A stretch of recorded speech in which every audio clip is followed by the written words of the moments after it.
Okay, I think I'm live. So, good evening, everybody, and welcome to the semi finals of the Devon Winter Grand Prix. I'm Tom Thorpe. I'm joined by nobody this evening, it's just me, and I'm going to be taking you through the four semi finals we have tonight at the Winter Grand Prix. Two in the open section, two in the graded section. It promises to be a fantastic evening of chess. I'm looking forward to seeing what comes up this evening.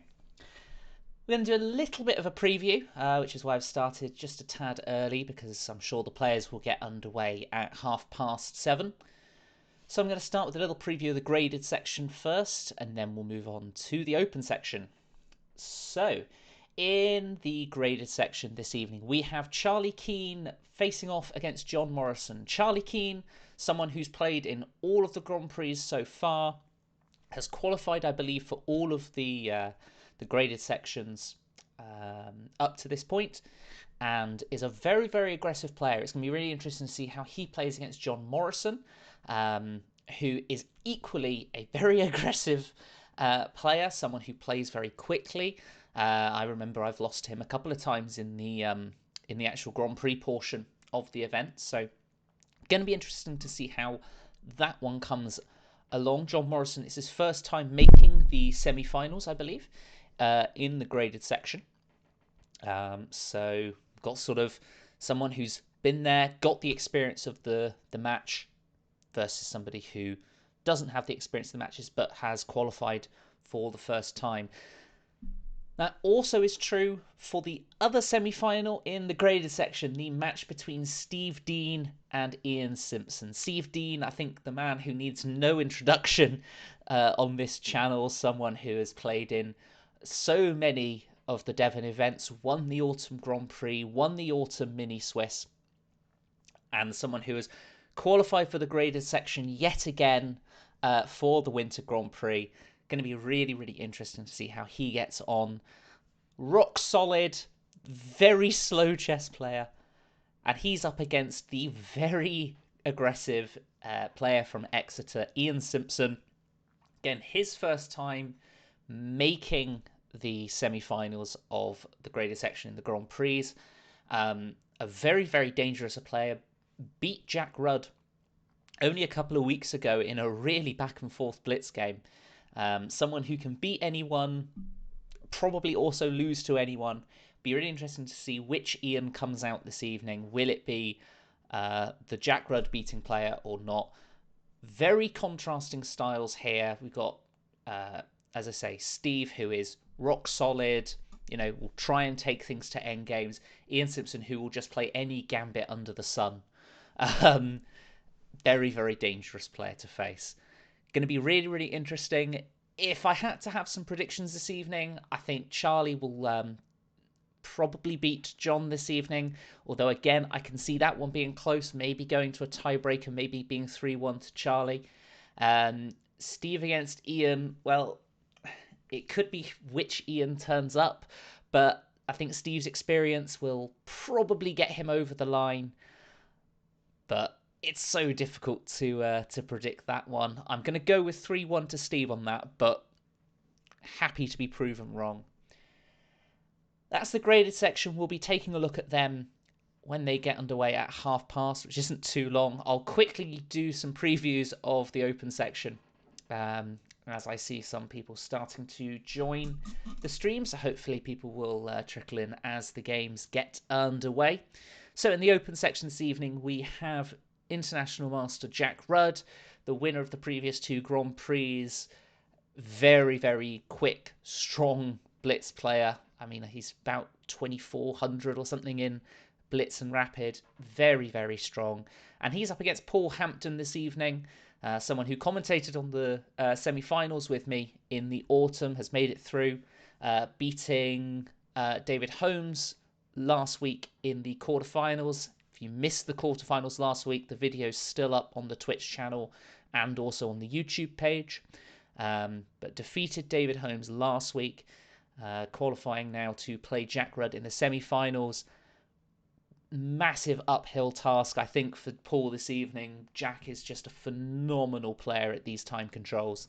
But we all know that Jack can occasionally make these mistakes. So, will Paul be able to punish Jack for sometimes playing too quickly? We'll have to see. And the other semi-final, which is the match I've had my eye on for quite a while now as potentially match of the round. John Underwood against Tim Paulden, two stalwarts of Devon. Tim, my usual co-host in the finals, but could make the finals this evening, of course, has faced Jack in the semi-finals, the previous two Grand Prix. Now facing John, having finished a place higher in the main Grand Prix portion. I wouldn't be surprised if both of these two have done a lot of preparation coming into this match. Certainly over the board, they've had some real battles over time. What will happen this evening? Not sure. This one could go all the way to tiebreakers and keep going and going and going. This is the match, I think, that could take us to tiebreaks for the first time. And with that, let's start having a look at some of the games. I think some of the matches are underway. This is the Devon semi-finals of the Winter Grand Prix. And we are watching a Caro Khan between Ian Simpson playing with the white pieces and Steve Dean with the black pieces. I will flip the board so you can see it from Ian's perspective. And we have knight c3, so no fantasy variation, which I half expected from Ian. And we will see what happens. I will also open up some of the other matches that are going on. Charlie Keane against John Morrison. Charlie playing with the white pieces in the first game. And we have an open Sicilian coming up. In the other games, we have got Paul Hampton playing with the white pieces in the first game against Jack Rudd. And we have got, unsurprisingly, a birds opening and a fairly modern setup from Jack here playing with c6 and d6. And then the final match, which is yet to get underway, John Underwood against Tim Paulden. Right, we're underway. I'm trying to work out what match to go for first. We know that Jack plays very, very quickly, so I almost want to keep an eye on that match throughout. But I think we're going to start in the graded section and have a look at this game, which for some reason is only showing me from the black piece perspective, so I will just quickly switch over. As you see, one of my bullet games from earlier. Now it's just giving it to me from the other perspective. I'm not sure how I can change that, so I may just have to keep flipping the board there. So we have started with a black Mardemus, so this is half what I expected from Ian. Said with the fantasy variation, this gambit with f3, which then gets taken. So white gets a lead in development with the two knights coming out, but in return has given up a pawn. Both players now developing fairly naturally. And here I think black is probably doing very well.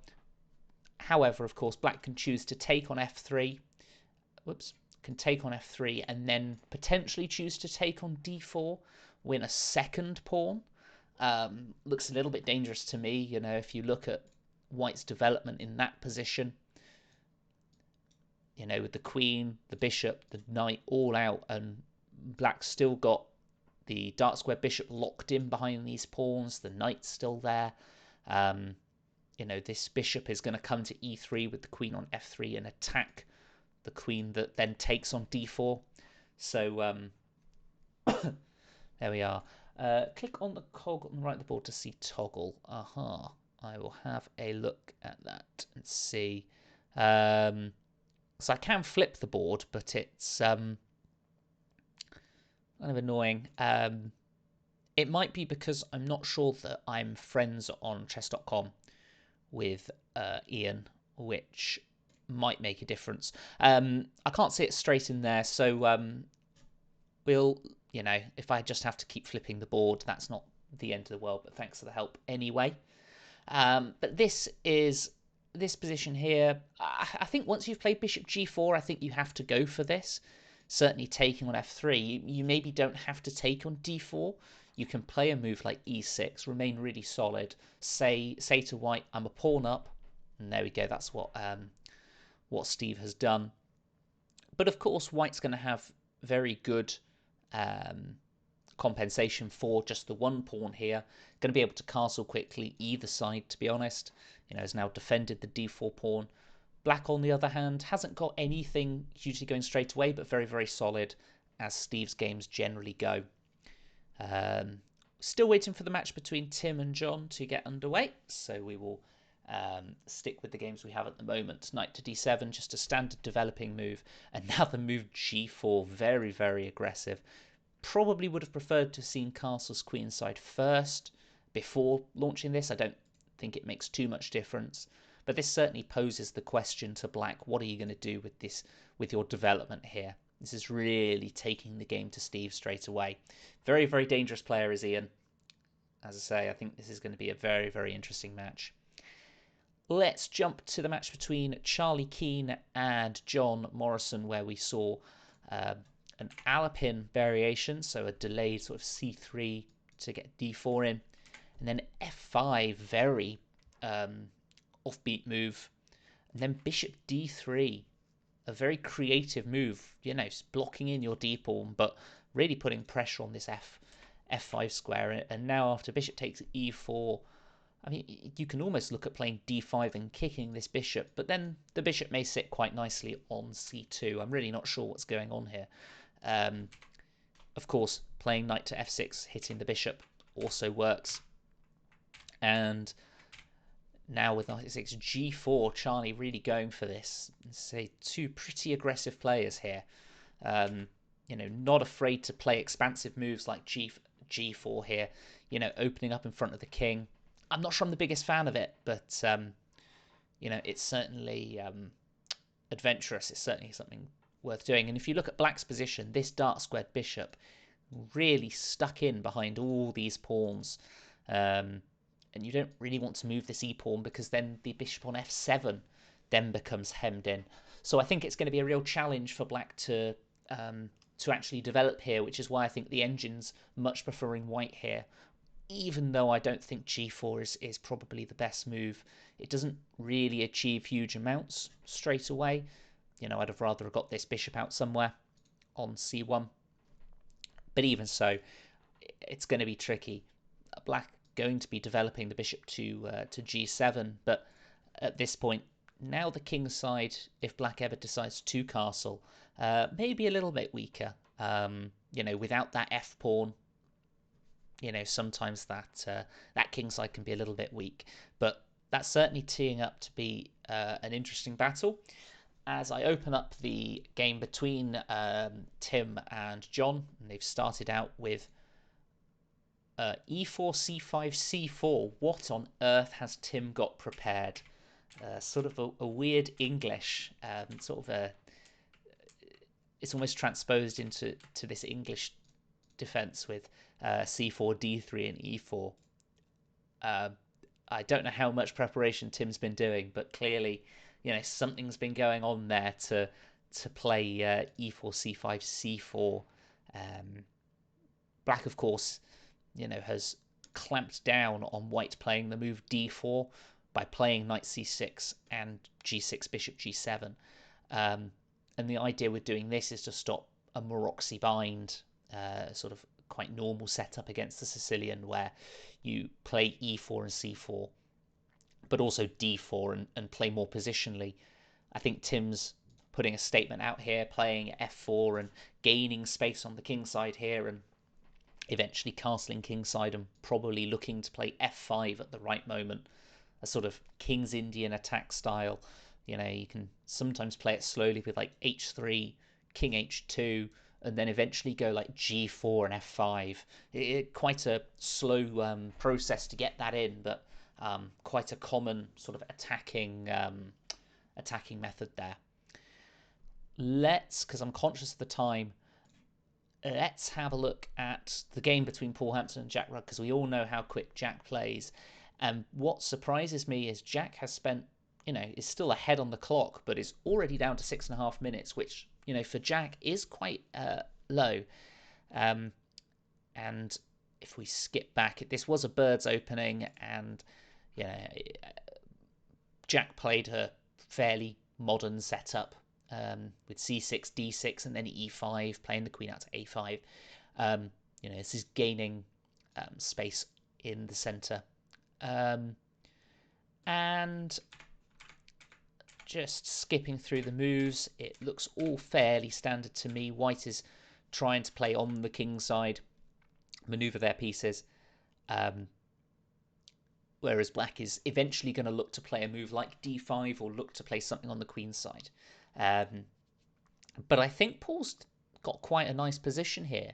If we look at black's queenside development, it's not really complete here, and it's not immediately obvious that that's going to happen straight away. Okay, you can play knight c5. It's not attacking this pawn. It's adequately defended by the knight and the rook. Obviously, this bishop's looking to take on f5 here, so we may want to move this knight.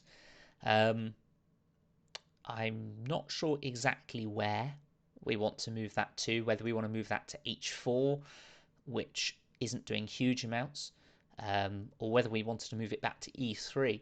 Bishop to e3 pins the knight, but does allow bishop takes f5. Now the question is, does white worry? Jack seems to not want to take this. I'd have been very tempted to, just to complete development with tempi, with time. But of course, this pawn on f5 could be very important. But this is the problem that I can slightly foresee, is that white is now trying to utilize the dark squares here, trying to put pressure on them. Black has got their dark square bishop onto the king side, defending, potentially a vulnerable G6, G7 and H6 square. This knight looking at those, bishop covering them nicely.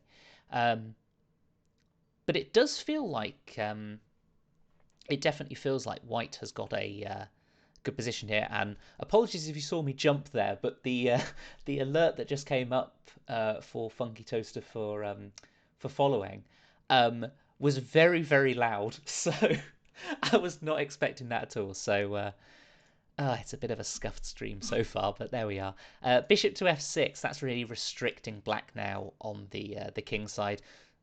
I'm not sure black would have wanted to push this pawn at any point, but it's certainly putting the squeeze on this knight, adding extra protection to that g7 square. But it looks like white's doing well here. We can, at the right moment, look to play a move like queen h4 and try and get in. Of course, we've got to watch out that because black can take this knight if we ever move the queen.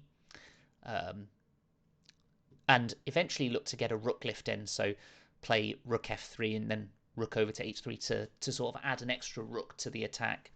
And this move e5 is a sort of different way of playing it. Of course, this pawn is still pinned, so you can't take the knight because the queen would give check. But this is sort of cementing this very menacing bishop on f6 and just putting an absolute rock in the center of the board.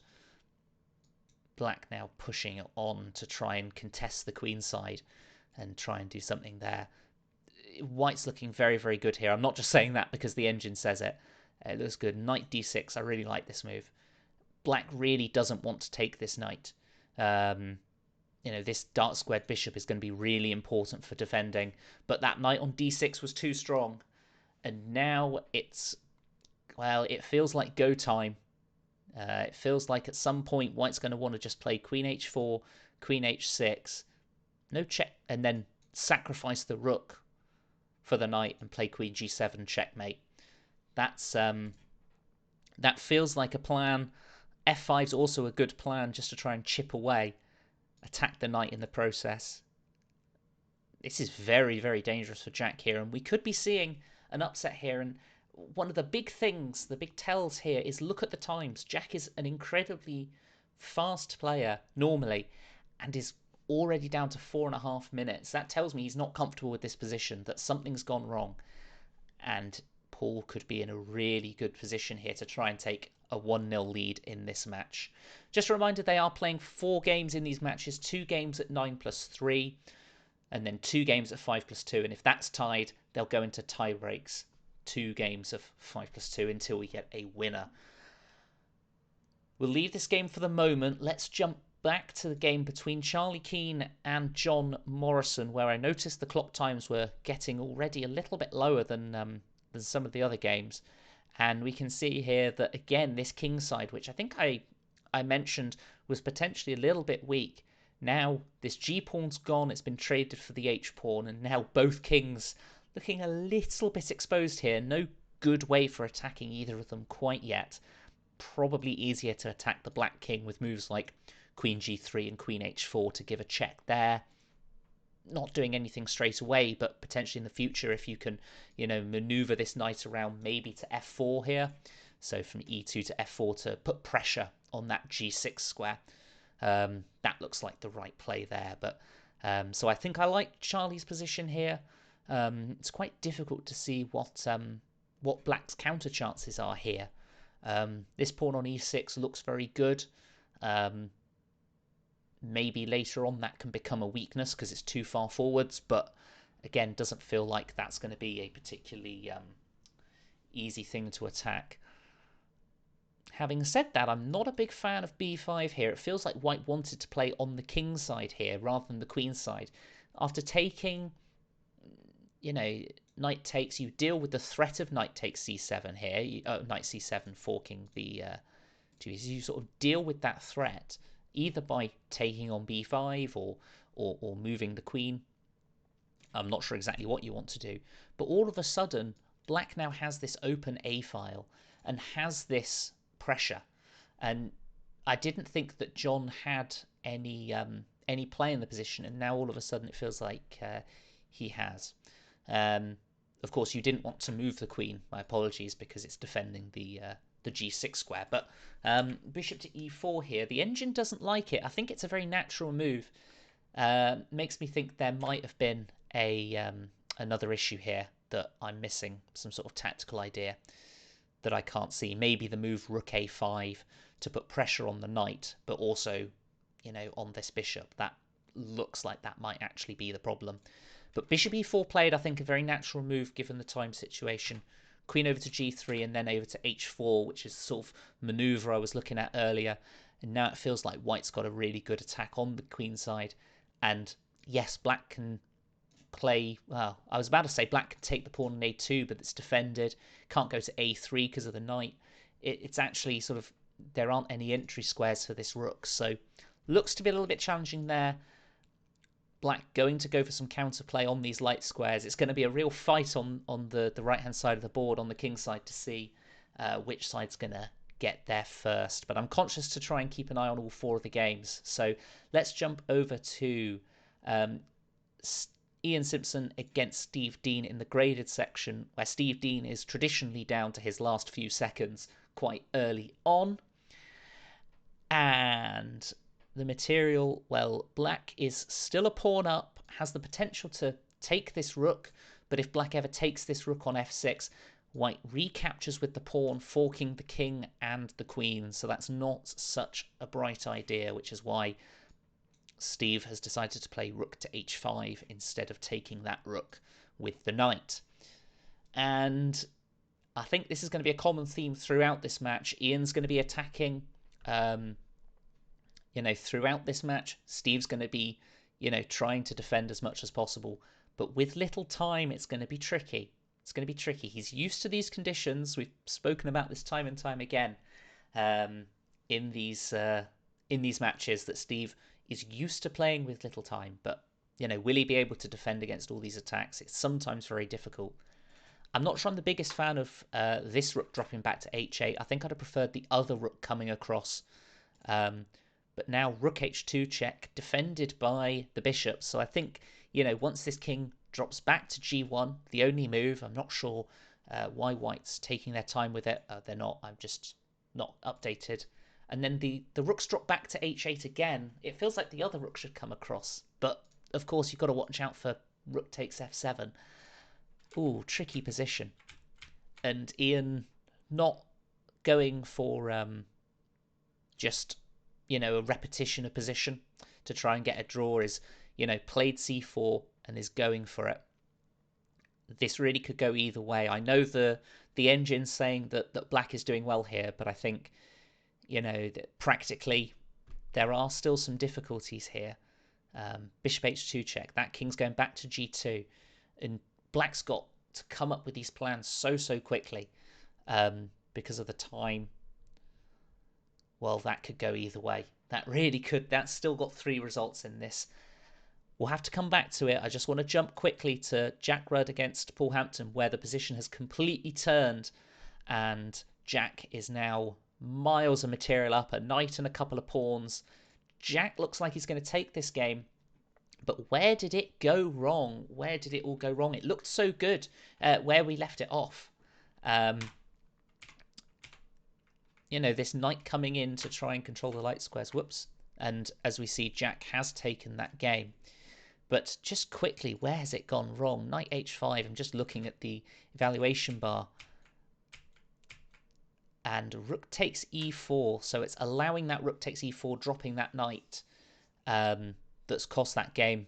Didn't really see too much of it, unfortunately. But that is 1-0. And it's also 1-0 in the game between Tim and John. We didn't see much of that game because there's 4 matches going on and it's quite difficult to keep track of all of them. But it was a fairly short game. So what happened? d5 was played, a fairly natural breakout. And, well, they're saying unfortunate with the rooks. So where's the rook blunder here? Ooh, this isn't looking too great for Tim in the opening. Looks like this knight is under major pressure here. Pinned to the king, attacked by the d4, attacked on d4 by the bishop. And that is not the best move from Tim. I was wondering what had gone wrong because it all looked like it was okay. I thought Tim had managed to escape only a pawn down, but of course after queen b3 you're dropping the rook in the corner, and Tim dropped a queen, remember, in the match last week. So going to be interesting to see how this match develops. But it's 1-0 to John. Let's jump back. We've still got 2 other games going in this first game. They've each player playing 4 games this evening. My voice is going to be shot at the end of this. So this is the game between Ian and Steve, where Steve was short of time defending. Ian's joined him being short of time. So let's see what goes on. I'm going to take a quick sip of water whilst I recover from the madness. Right, rook h2 check. King's going to drop back and has now picked up this bishop. So it looks like, you know, the last time we looked at it, black has been able to trade a pair of rooks and, you know, has now won a bishop, and the material should now be enough to stabilize and convert. Now with the trade of pieces there, that's going to help black. You know, when you're ahead in material, you want to trade those pieces. It makes your job a lot easier. And in the other match, we didn't see the end of this, but Charlie Keane was able to win against John Morrison. Let's take a quick skip. They may start their next game, which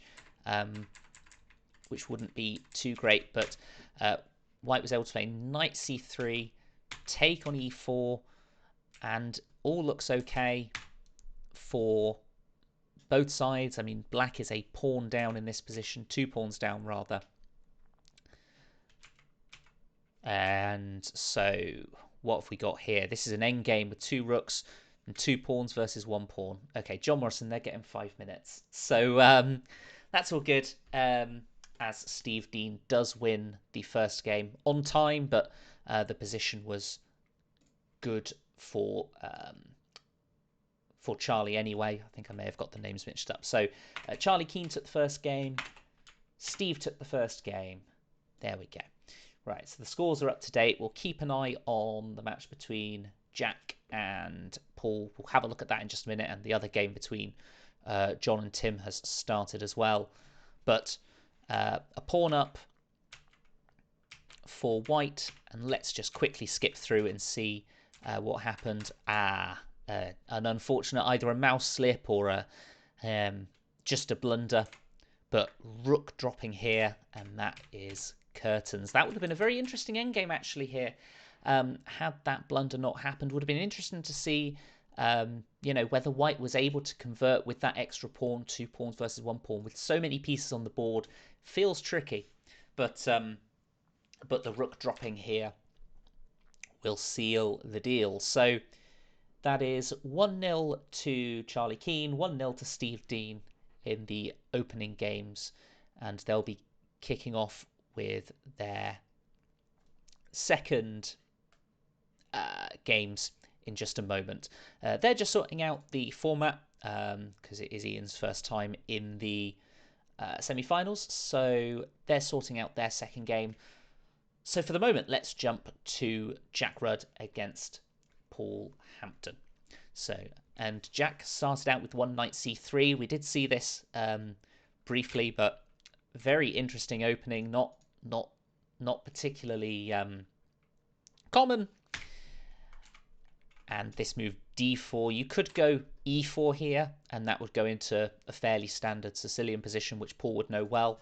Jack clearly trying to avoid any preparation by playing this move knight c3 and trying to play a bit differently with d4.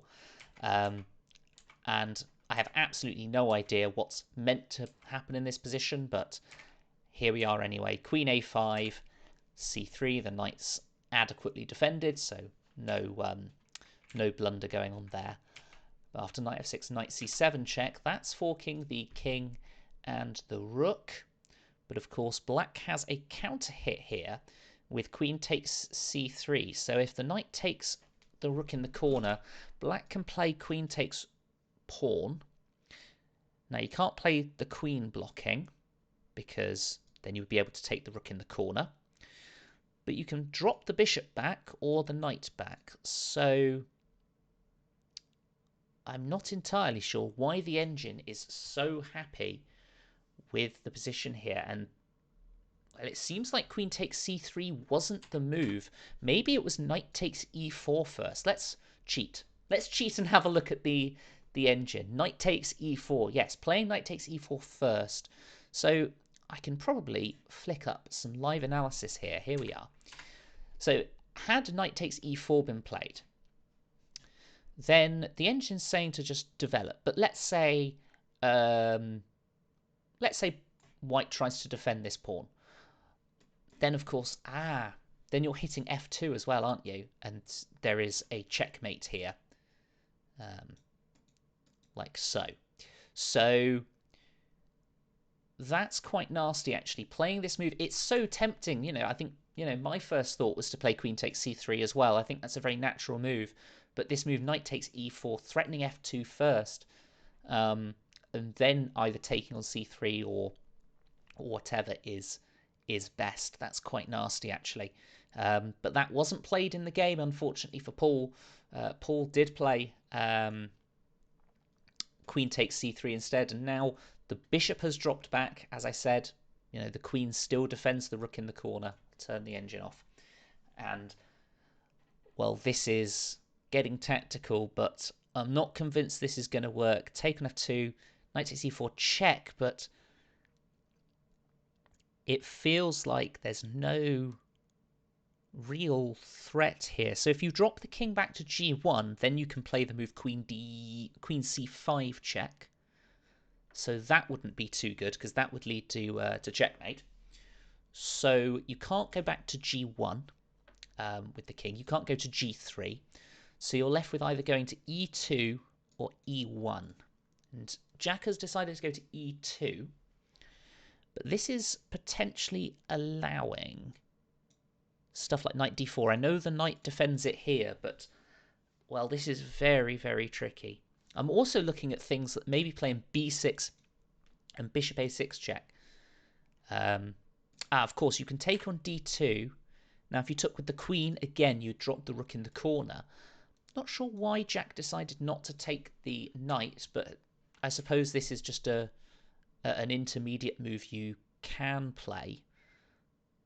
The question is,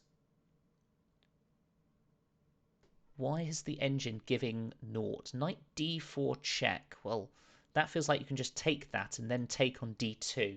And that feels like all of white's problems have been resolved. The king, not really a problem.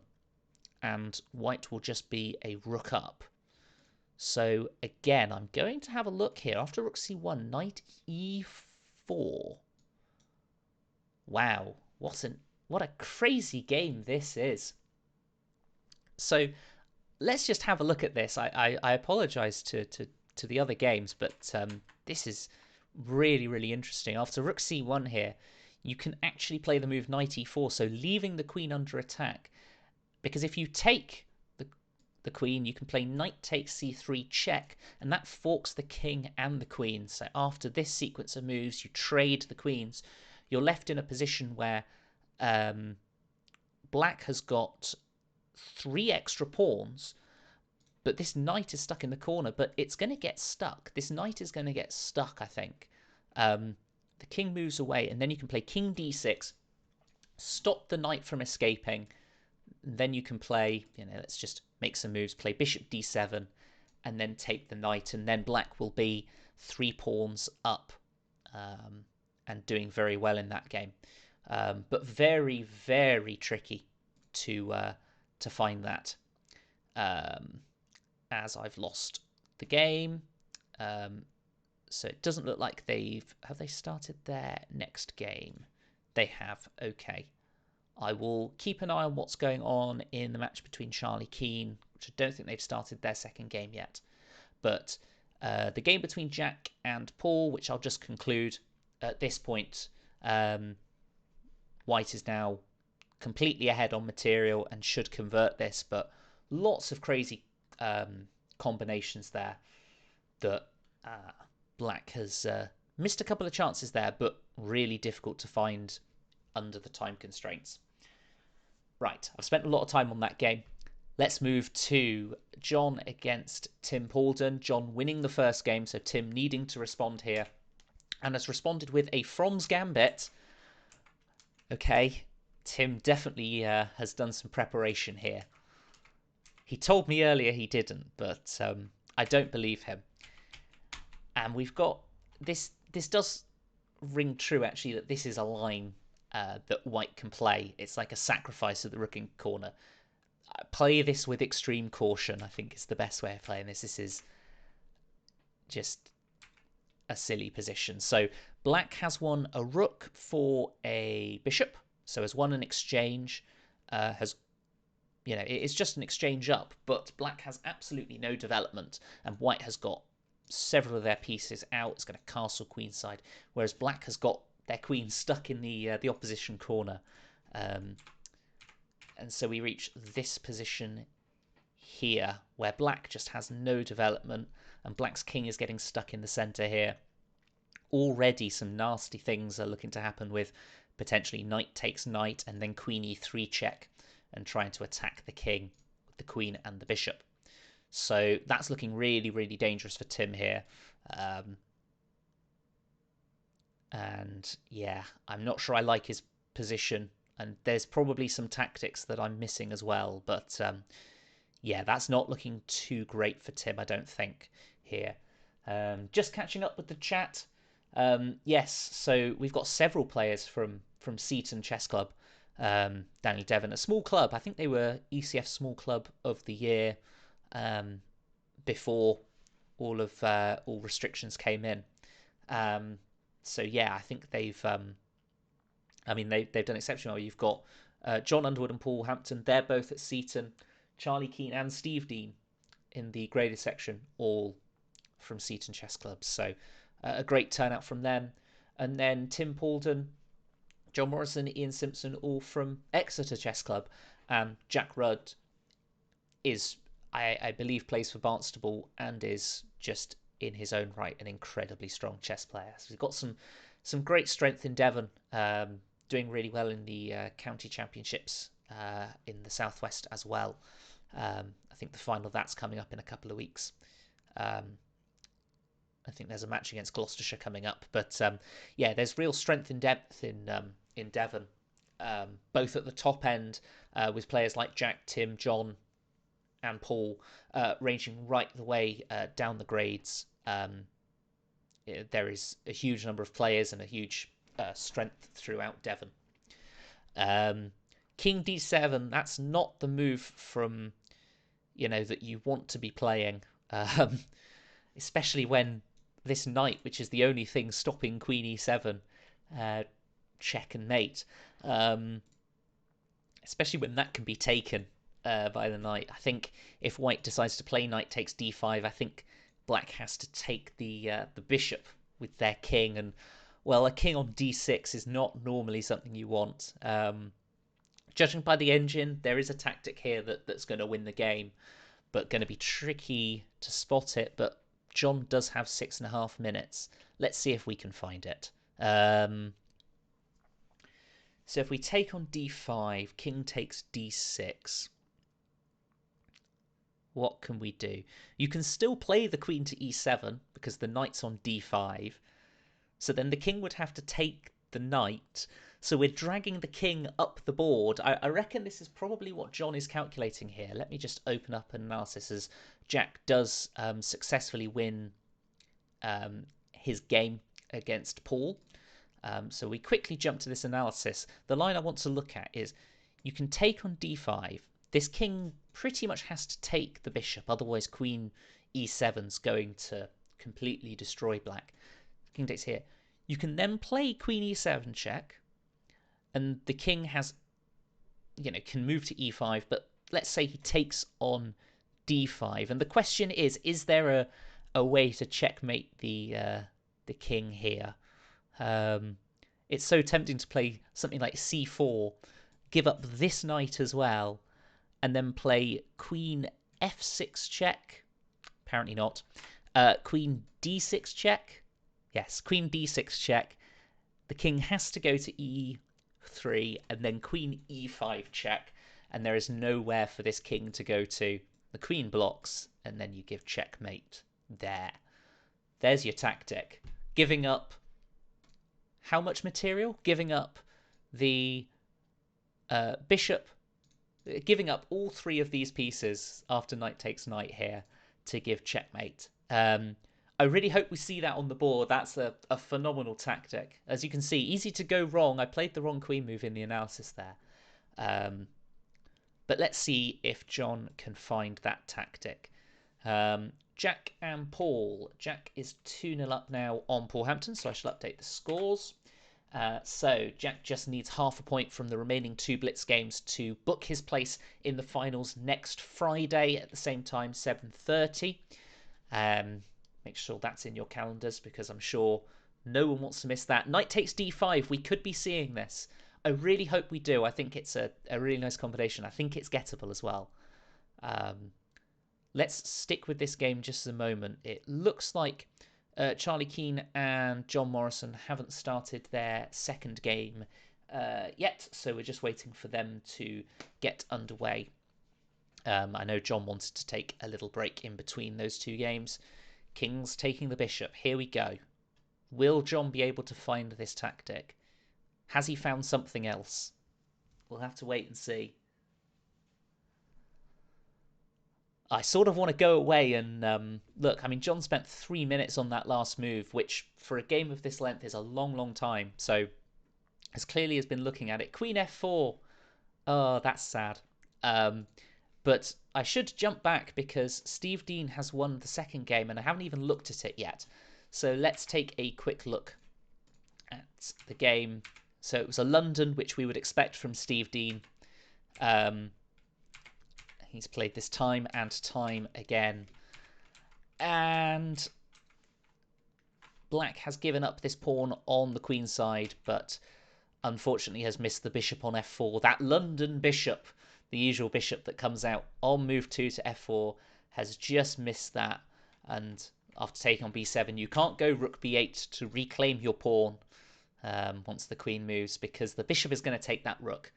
And I'm assuming that ended the game. Yes, knight g4 and then takes there. So Steve takes a very quick 2-0 lead there.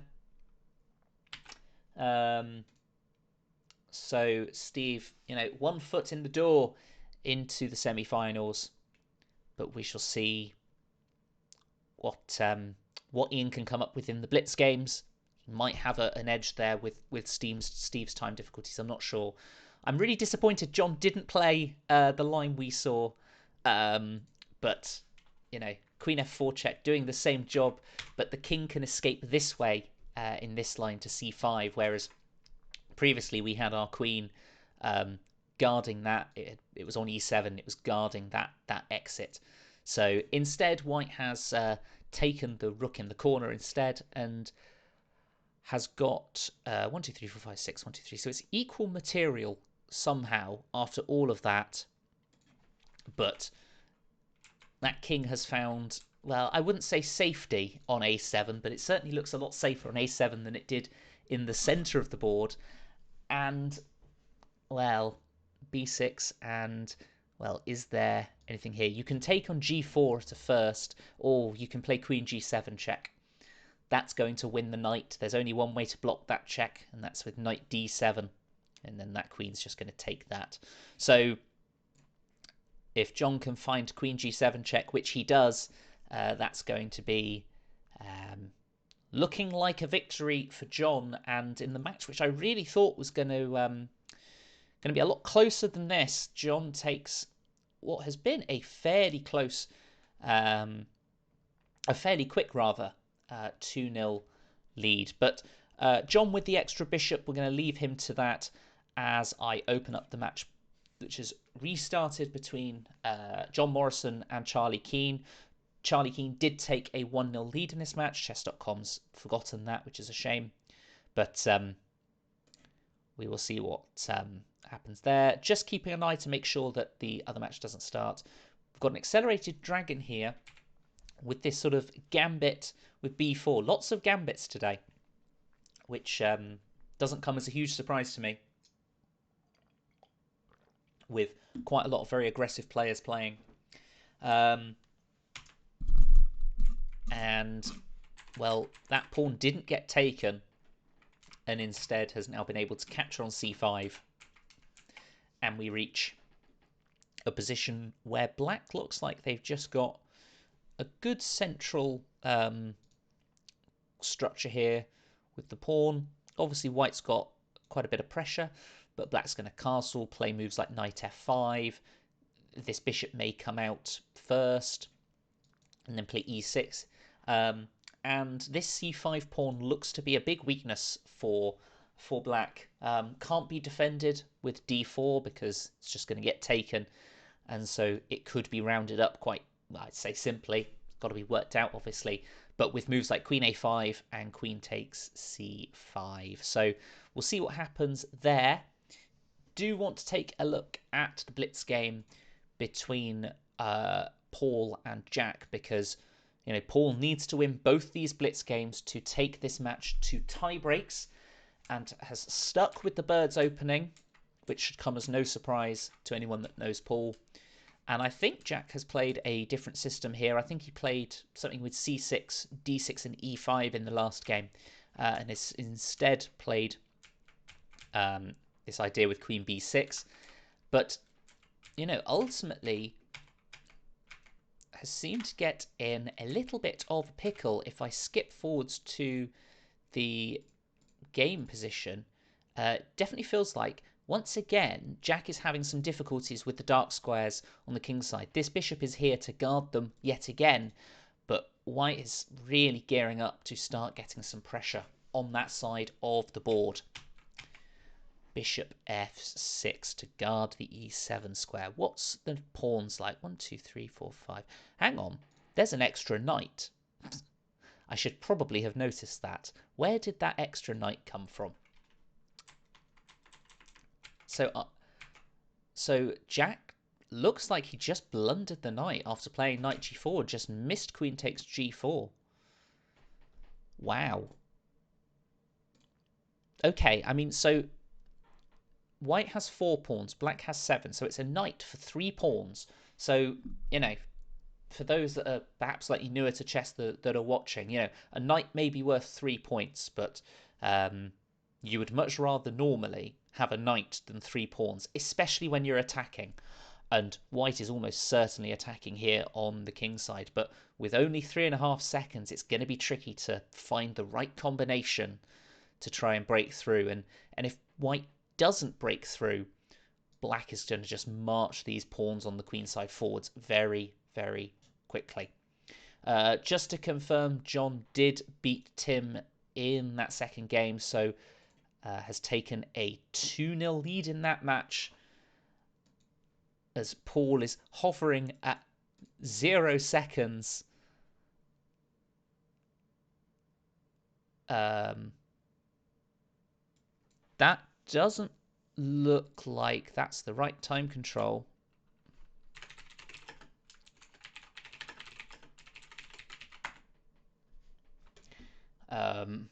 So I just need to try and sort that out.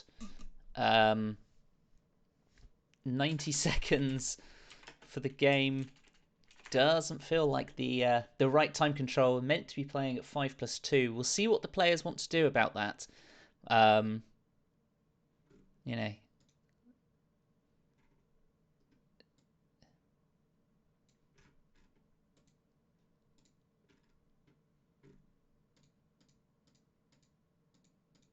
No, potentially not.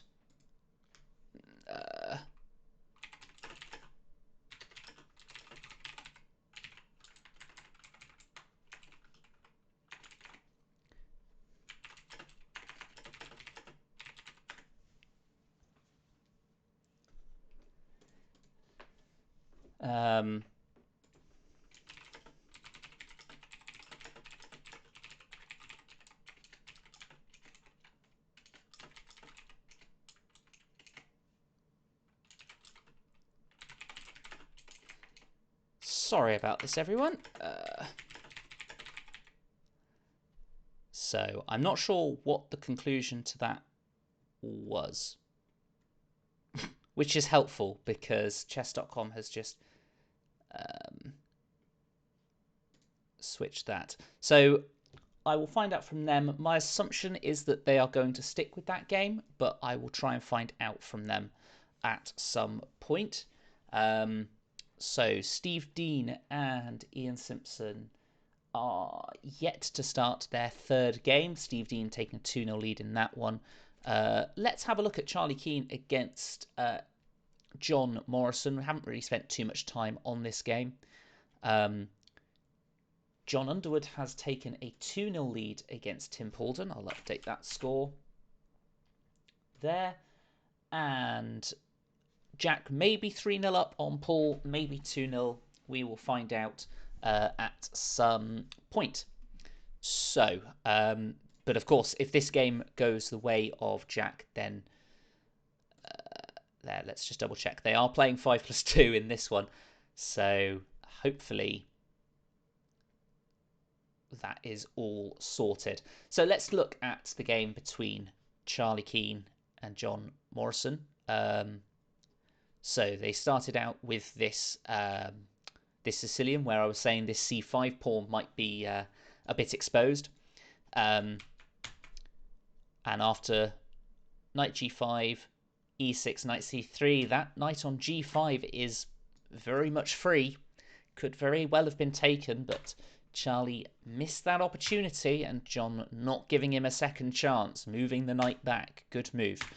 b5 again feels like this. You know, this is the pawn that that Black is going to want to be attacking at some point. I understand that that White is looking at playing knight to d6, but a move like queen c7 here, just attack that pawn, felt like a good option.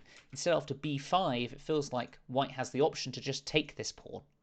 En passant, get rid of the problem in the position.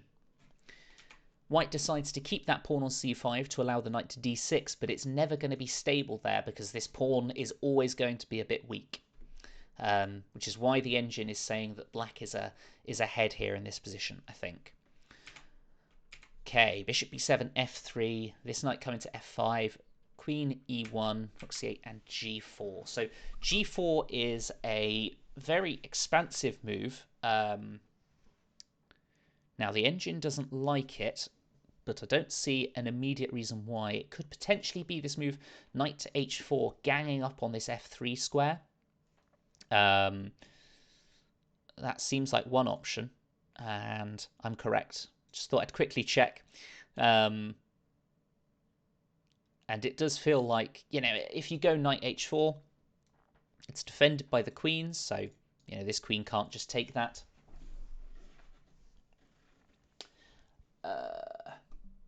Why was queen c1 played? I have no idea. Queen c1 in this position does seem a bit weird to me as well, Ocelot.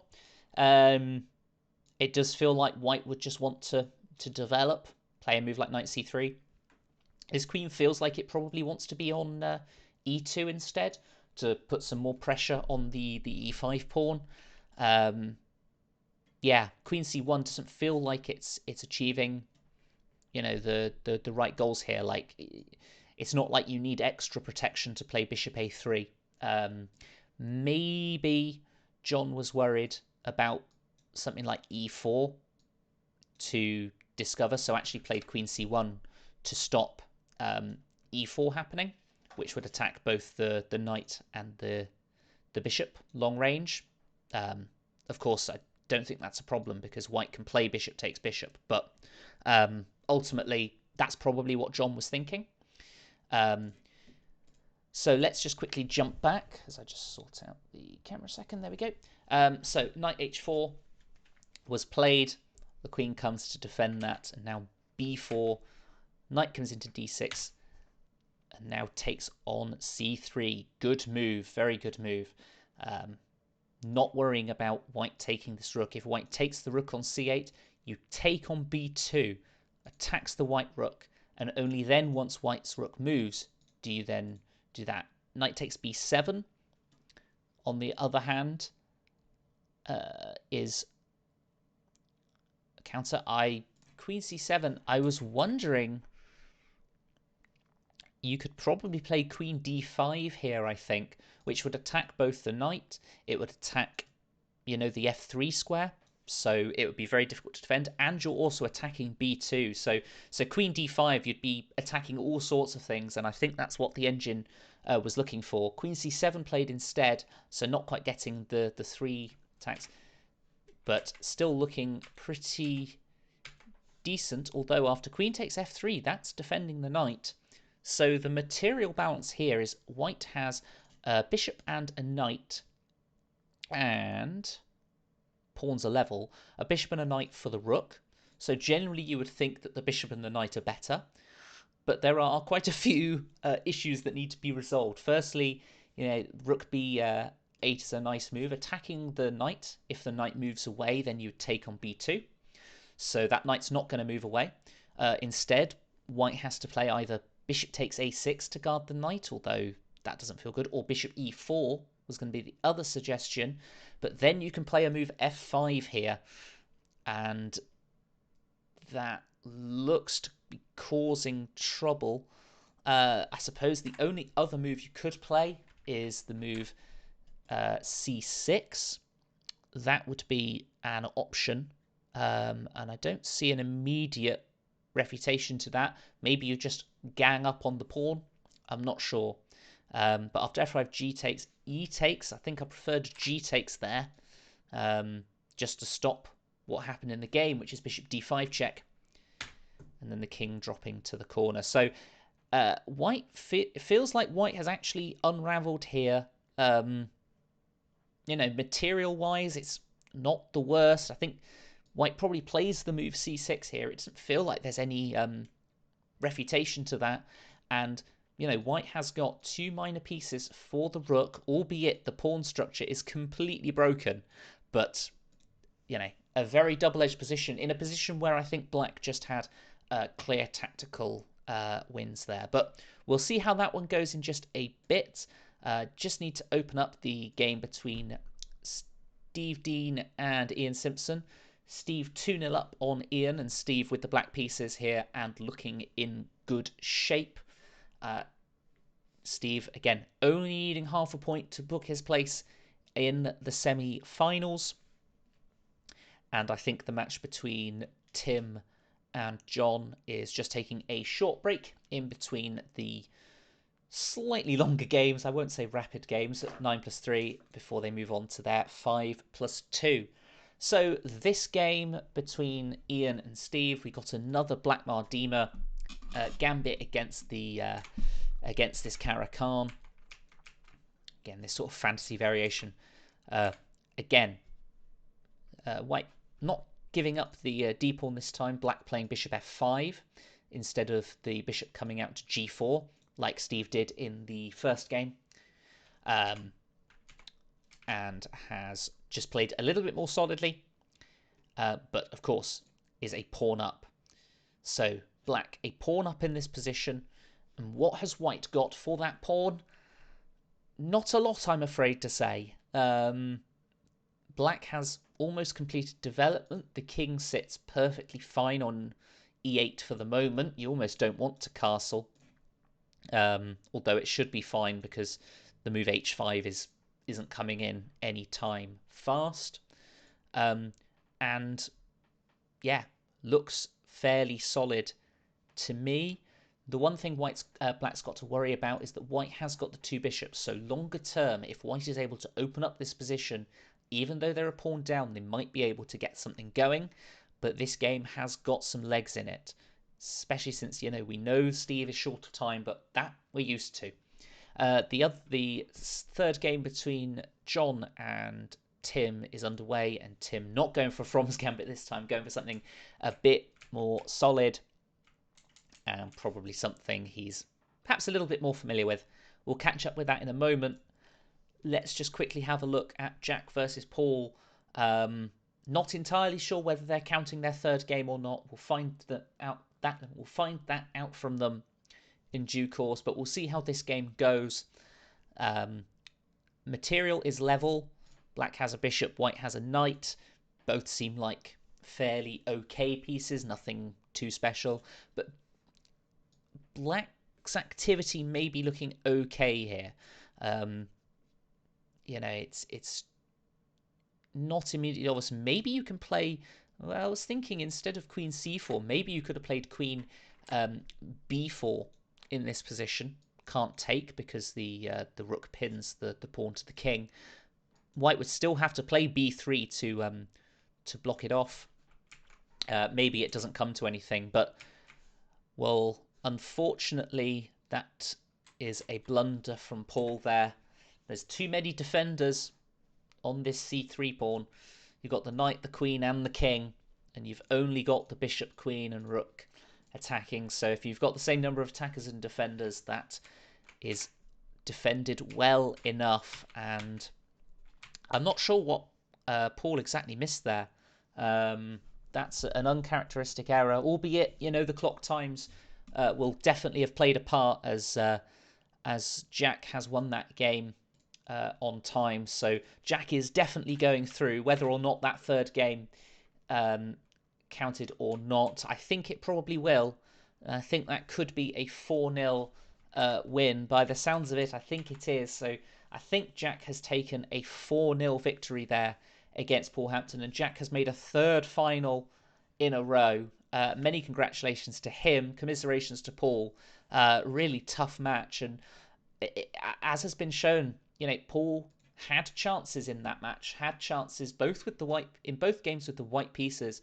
Had chances to get a good attack on the king side, but it wasn't to be. It's always so difficult when you're short of time, especially against Jack, who just plays so quickly. So we have one player through to the finals rather. Which of our other players are going to make it?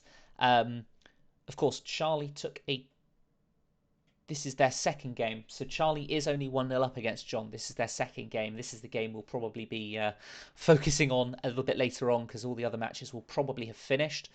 So, but this is looking, again, pretty double-edged. But this pawn is going to go to c7 and that bishop's going to have to take... you can just take the bishop first and then push c7. This bishop defending h2.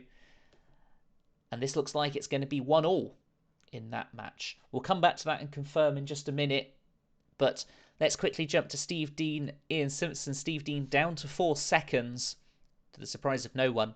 And again, black is now 2 pawns up in this position. 6 against 4.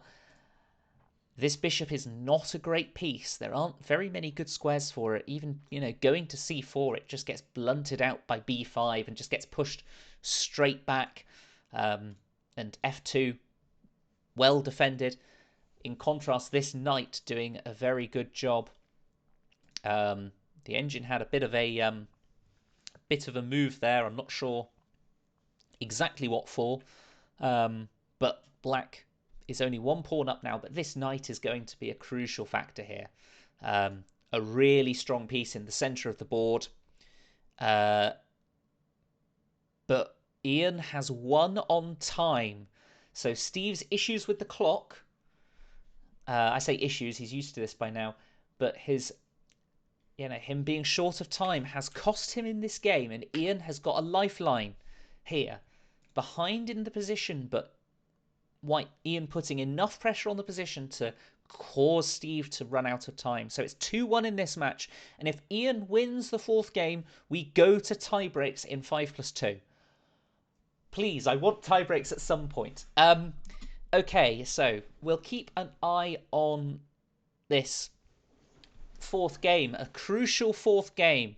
Can Steve pick up the half point he needs to take him through to the finals for a second time running, or will we be going to tiebreaks? We'll find out in just a moment. John Morrison just finishing off here against Charlie Keane. Hopefully not a stalemate there. Let's have a look at the game between John and Tim. Remember, Tim needs to win both these blitz games to qualify. Hopefully things aren't quite as hectic now with one of the matches over. 4 games is a lot to cover on your own. Especially when they've all been really tactical and complicated. And I want to give as many people as possible the credit. We'll have a look at that game in a second just to confirm John Morrison has won that second game. So that's 1-1. And that match is poised going into the blitz portion.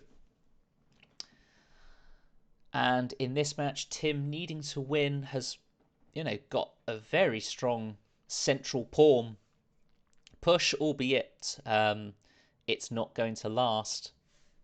But we'll let these captures go. This bishop defended, but there could be an exchange of bishops as well. Remember, John only needs a draw, so probably isn't too sad if all these pieces come off. Clock time's fairly level. I think that's going to be important. One thing I said last week about Tim's play when he beat Tristram 4-0 is he was playing really quickly. He was really keeping on top of the clock, and something I'd noticed him doing, throughout the Grand Prix was trying to speed up in blitz to make sure that wasn't a factor, and over the board it's sort of the opposite.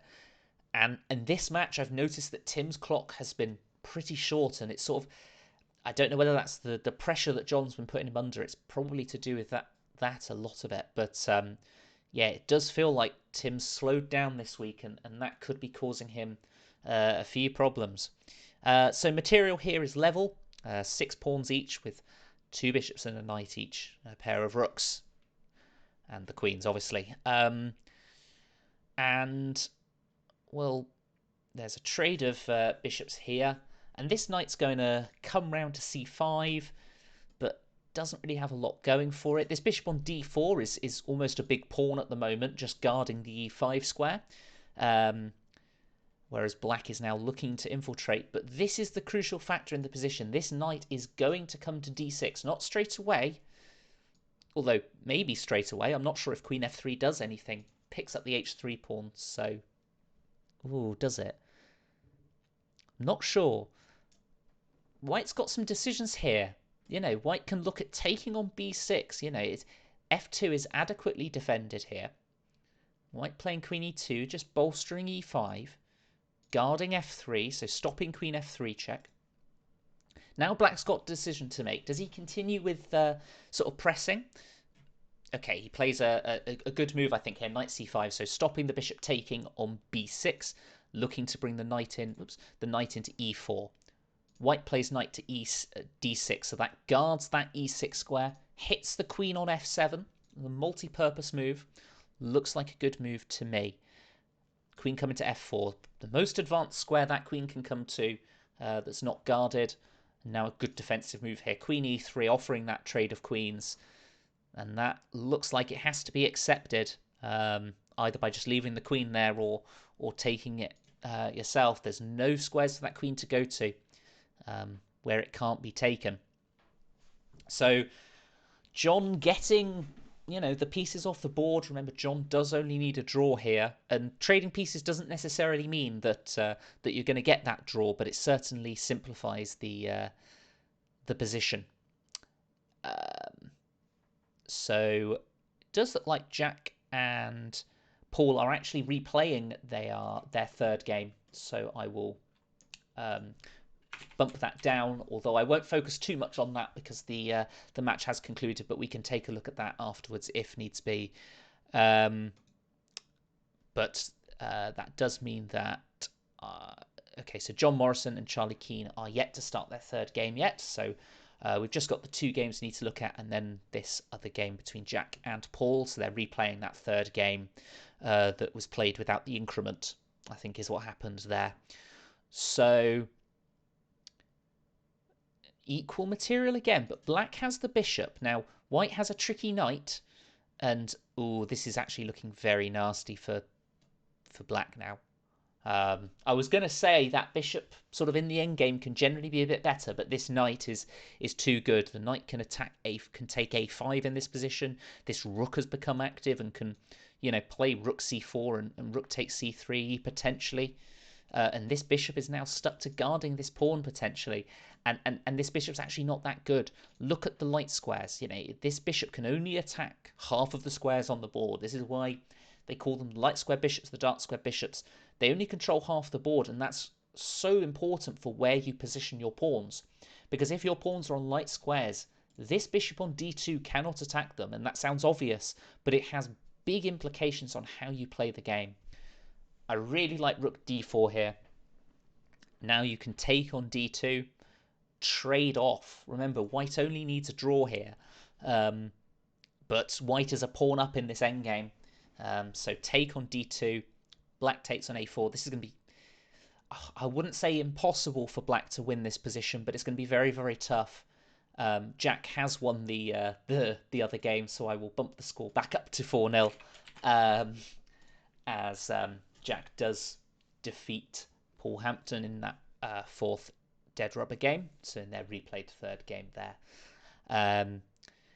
But yes, as I say, with Tim needing to win this game to stay in it, it's not looking too great, unfortunately. A pawn down, and even if white blunders the extra pawn, it's still 3v3 all on the same side. Now 2v2 doesn't look like it's going to go well. This is a nice move, rook c3, looking to push the pawn.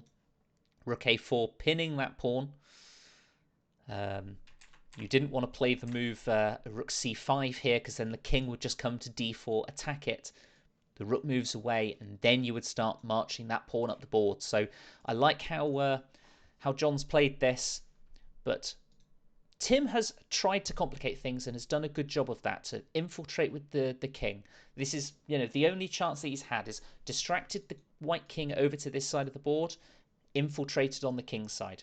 I think this is a good idea to try and complicate matters. And has won that pawn, so now it's 2v2. And the fact that we've got passed pawns on both sides of the board does mean something. It can make things tricky, although this pawn is now dropping on e6. So I think we can perhaps scrap the, well, I wouldn't say celebrations, but, it's looking like John is going to secure this. Rook c1, the king's going to drop. If you check again, the rook's going to block. Tim starts pushing this pawn. Rook c6, blocking that. The check here. The king hides behind this extra pawn. The queen's going to come, and it's one square away. It's too far away. Question is, can white sacrifice the rook for it? They can. Just keep checking. Maybe even there's checkmate coming. Who knows? But I think this is looking like the end, and it looks like I'm going to have a co-commentator for the final. as we wait for the final moves, but it looks like John, the draw has been taken there with the stalemate. There was definitely a way to move the king about, but the draw is enough, and John will be facing off against Jack Rudd in the finals of the Grand Prix again for the third time running. I'm sure John isn't best pleased that he's only drawn that third game, but it's good enough to take him through to the final. So the open final will once again be Jack Rudd against John Underwood for the third time running, and I will have Tim Porden with me next week co-commentating. Thank goodness. Let's have a look at as they start their fourth dead rubber game. Let's have a look at Steve Dean against Ian Simpson. It doesn't look like John Morrison and Charlie Keane have started their third game yet, so we could be in for a long night if they carry on at this rate. But this is looking like an interesting position. So material is level once again, but black has, really expanded on the king's side. Remember, Ian needs to win this game to take this match to tie breaks. If Steve manages to get a draw with the white pieces here, he will be through to the finals. And white has got these mammoth pawns in the centre of the board. It's a question of, can black get anything going on the king's side? It's not looking too likely. I think, if anything, white's just going to be able to play f5 here.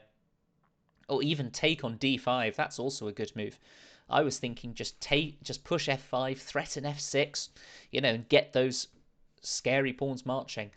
Taking it, of course, black has his own scary pawns with h4, h3. Bishop h4 feels a little bit artificial. I know that, the knight was attacking it, but it definitely feels like it's, slightly the wrong square. Just blocking the h-pawn from coming forwards, which is sort of what you want to do. Steve not taking any risks in opening up that line, just going to leave that pawn. Quite often, as an attacker, you want your pawns off the board on the side you're attacking on to open up lines. So white is using that to sort of block off any potential attack, as white has maneuvered his bishop to g2 to aid with the defences. White has these three massive pawns that are just going to roll up the board if given half a chance. Congratulations, Jack. I see you in the chat there. Yes, going to be interesting to see how you get on. Definitely looked like there were some chances in all of those games for Paul to get through, but you managed to maneuver those difficulties and exploit the time shortage of Paul there. So we'll see you in the final again against John next week, next Friday. Back to the game now. It still seems like John Morrison and Charlie Keane are not playing yet their third game, so I'm sure they'll be on in due course. But Steve picking up several pawns here. Now 2 pawns up, looking to infiltrate and take the third. Black not got any attack going. The time is short for both players. We'll just keep an eye on this game. This is the only game we'll keep an eye on at the moment. We'll jump to the other game between Tim and John in a moment, and it looks like Ian has lost on time. It's a lost position anyway. If we're being honest, this bishop's dropping. There's nowhere to move it, and it's being attacked by both the knight and the queen. So Steve Dean is going to be making the finals. Congratulations to Steve. And there's just one match going that we still don't know who's going to be making it through, and that's the match between Charlie Keane and John Morrison, finally poised at 1-1. But what a valiant effort from Ian there to have, in that third game, won on time, put enough pressure on, but Steve's resilience managed to get him through in the end. The gambits didn't quite force their way through, and so Steve has taken that.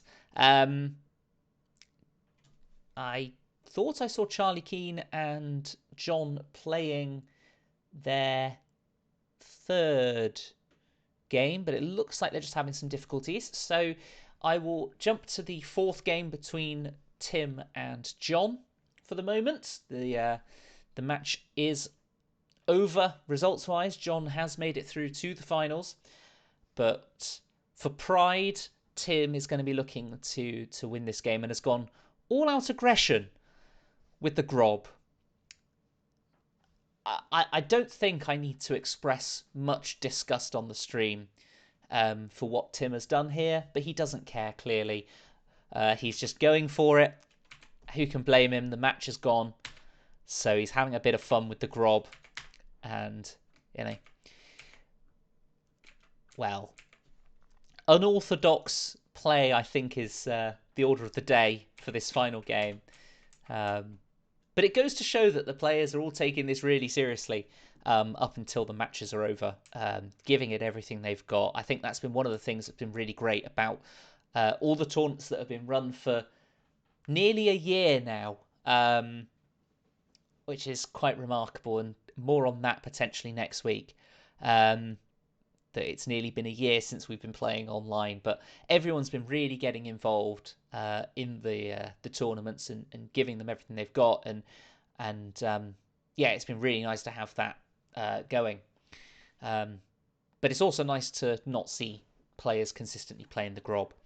They're playing their game. It does look like John's got quite a nice position here, actually.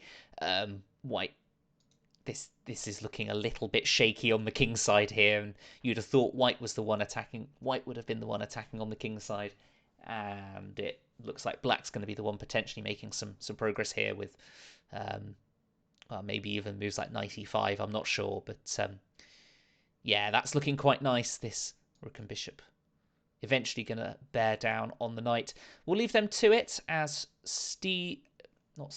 Charlie and John are playing their third game. So let's catch up with where they're at. So an accelerated dragon, and I think we saw c3 in the first game. That might have been with colours reversed, I can't remember. Bishop e2 instead played, and then c3, so something fairly similar. Rook e1, knight e7. Knight coming to a3 and c2, looking to push d4 or to c4. d6, d3. Castles, bishop f4, a6. And now knight c4, so putting some pressure on the d6 pawn with both the knight and the bishop. e5, bishop g5. And now b5. Okie dokie. So this knight's now going to come to e3, looking to eventually jump into d5. So this bishop's now got a choice to make. Does it take on e7 when the knight's just going to recapture, or does it drop back to g3 like this? They're sort of playing the moves a bit too quickly for me. As I just close off the other matches, just so we've only got the 2 matches live play. And, well, I quite like Black's position here. I quite like how Black has expanded, has got a nice knight on f5, which is countering the knight on contesting. That's the word I was looking for. The knight on d5. E takes. I quite like e takes. It sort of makes a bit more sense to open up this bishop. Normally you would capture towards the center and then attack on the g file, but I think e takes makes a lot of sense here to try and potentially play g4 and eventually f3, and then yeah, but Black's going to want to try and open up that king side if they want to get an attack going. Instead, just develops a piece. Perfectly reasonable.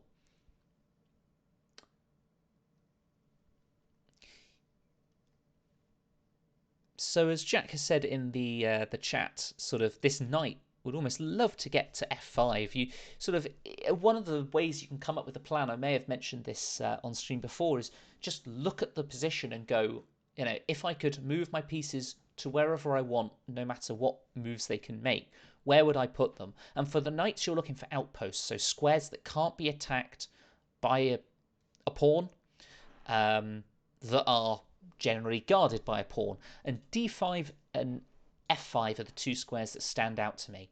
You know, there's no pawns along here to attack the knight, and again here, and it's nicely guarded by that pawn on e4, as Tim has won a game. Unbelievable. I can take the mick out of Tim because, well, I would consider him a friend, but he's actually managed to win a game with the Grob, which is just the ultimate embarrassment for John, I'm afraid to say there. Potentially the match should be reversed, but joking aside, congratulations to John there. 2.5, 1.5. I said the match would be close, didn't I? Maybe not over in 3 matches, but in 3 games out of 4. But there we are. That's how it went. Let's jump back to the final match in progress then. This is only game 3 between Charlie and John.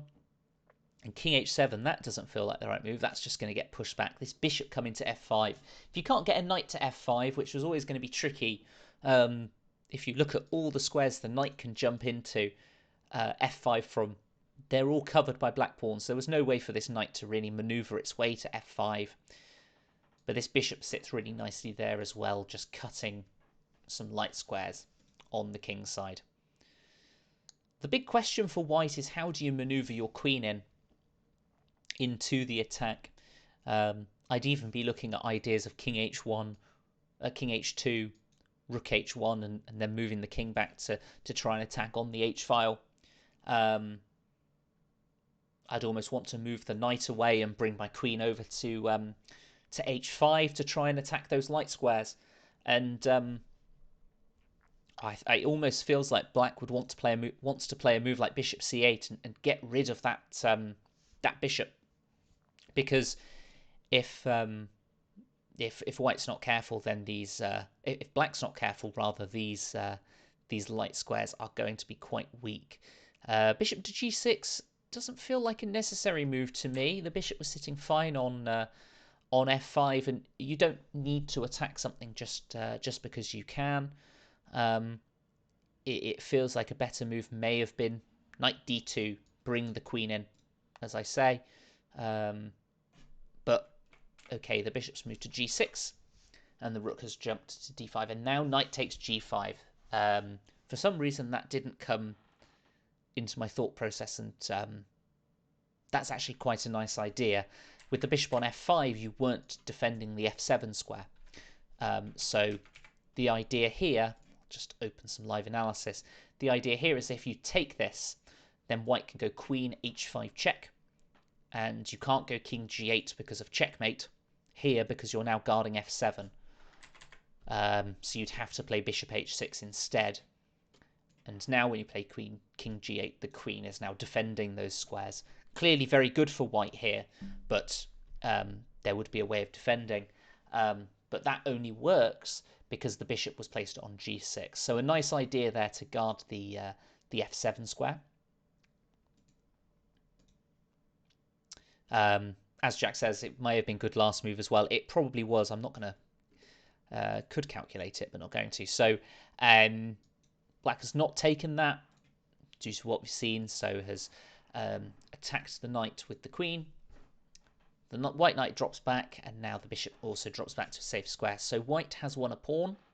1, 2, 3, 4, 5, 6, 7, 1, 2, 3, 5, 6. Yep, so has won a pawn. Black has got the bishop pair, but those bishops are not looking particularly menacing at the moment. One thing black can do potentially is play the move d5 here. You can't take this. As Charlie plays d5, you can't take this because the bishop would fall, and it also means you can't play e5 as well. So white maybe has to play a move here like queen c2, so that if black takes on e4, then you can play bishop takes e4, and you've got another defender on that square. You've already got the rook, but it feels quite natural to bring another defender there. Black can keep this tension, though. Black doesn't need to do anything about it straight away, because white still can't push on or take, because the bishop would still drop on f5. So I like what Charlie's done here in keeping the tension. Now, the engine does not like that move. Why does it not like that move? It feels quite natural to do this, but is it because you can play queen h4 followed by then taking the knight, and then potentially winning the pawn back, sacrificing the exchange there instead? Okay. Now I'm assuming, well, I was expecting queen h4 there, but instead just taking the pawn. What happens on queen h4? Queen h4, king g1. Can we get away with a move like f3 in that position? Feels like you might be able to. But okay, queen takes e5 instead, and now f3. So stabilizing that center. Again, if this pawn is ever taken, we're taking back with the bishop. I think we're still taking back with the bishop in this position. White does have to be a little bit careful of his king. The dark squares around the king are looking weak, and white does not have a dark squared bishop to defend them. So white does have to be a little bit careful, but it's difficult to get this dark square bishop into the attack straight away. You know, ideally your bishop will want to fly all the way over to say c5, but to give a check. But there's no way of doing that. That's not how bishops move. And you've now got, you've now got to make a decision here as black. What do you do with this bishop that's currently under attack? Remember, white is an exchange up here. Black sacrificed the exchange. So long as white can defend any attack that comes in, white should be able to win the endgame and take a 2-1 lead in this match. Charlie decides to drop that bishop back, not trade the pieces. Of course, it's potentially going to look at coming into h3, but white's got enough resources on the king side here, it feels like. I like this move, threatening bishop h4. Bishop h4 has come in, but you can still play queen d4 check here to not lose the material back. So good defense so far from John Morrison. Can he keep it up and take a 2-1 lead? Queen d4, but that is not looking like the finest decision there. As rook d1, d8 can now come in, and that pins the queen to the king. And what a turnaround this has been. Let's just recap that. So white offering this exchange of queens, but now after queen h4, if you played the king to f2, the bishop's just going to come back to h4 with check, and the same thing's going to happen. The king went to e2, check. There's no way to block this check. The only place you can go to the king is d1, and that was a forced sequence, and now Charlie Keane is now in the driving seat. Has got 2 rooks for a queen and a bishop, and a pawn as well.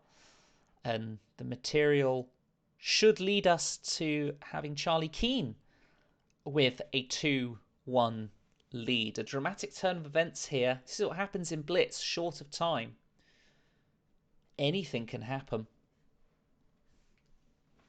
As we watch the conclusion of this. Congratulations to you, John, as well, for making the finals. Looked like a fairly comfortable victory against Tim in the end. And I hope you're looking forward to your 3rd game in the finals against Jack next week. 3rd time lucky, perhaps. As we just watch and see how black is going to convert this. He's going to pick up the bishop on d5, which is definitely going to help. And these bishops well defended. White just playing instantly now, just almost pre-moving to try and stop black from winning, potentially trying to swindle on time. But, well, a choice of things you could take here. Lots of ways of converting. I'm sure those rooks were both under attack just then. I'm sure they both could have been taken, but not going to matter too much, I don't think. Queen b1 here looking quite good, and, well, that's also one way of doing it. I think king e4 was mate. Now queen d1 is checkmate, but deciding not to play checkmate instead. Just keep us waiting. Let's just keep us waiting. There we go. Queen takes e2 checkmate. And Charlie Keane takes a 2-1 win.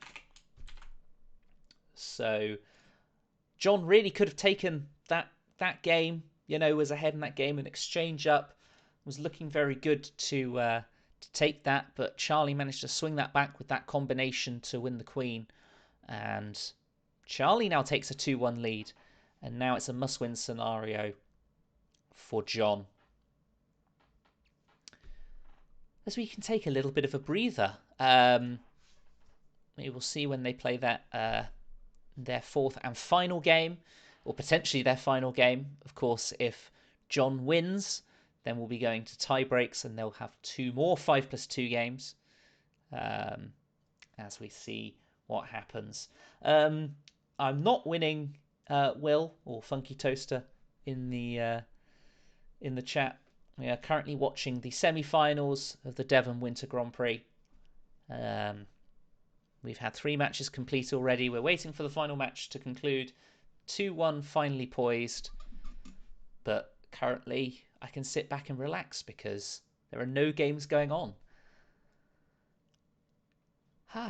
Peace and quiet. Let's have a quick recap of what happened. Jack Rudd managed to defeat Paul Hampton 4-0. A slight mishap in the middle with one of the games being played in the wrong time control. And Paul definitely having some chances against Jack, but Jack managing to use his experience and blitz skill to take that 4-0. John and Tim. John won the match after 3 games, 2.5 half. Tim managed to win the 4th game as they take a short breather in this match again. And in the graded section, Steve Dean took a 3-1 victory over Ian Simpson. Ian winning the 3rd game on time in a pretty tricky position, but Steve managing to get through the 4th game unscathed, and so took that match 3-1. And the match that we are currently waiting on and watching at the moment, Charlie Keane against John Morrison. Charlie Keane turning this 3rd game around. Was finally poised at 1-1, took the 3rd game, and they're currently having a short break. They seem to be having a short break in between each game at the moment. Yeah.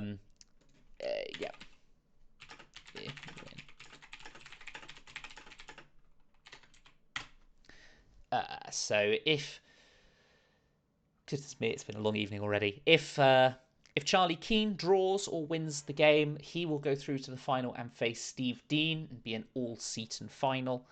If John Morrison wins the game, then there will be a tie-break. 2 more games of 5+2 to decide, and they will keep going until we get a winner, which quite frankly could mean we're here all night if they're taking short breaks in between each of the games. But we'll see when they get started in just a moment. If you've got any questions in the chat whilst we wait for the games to get underway, feel free to put them in there. They want to challenge at 9:10. I suppose we can wait till then.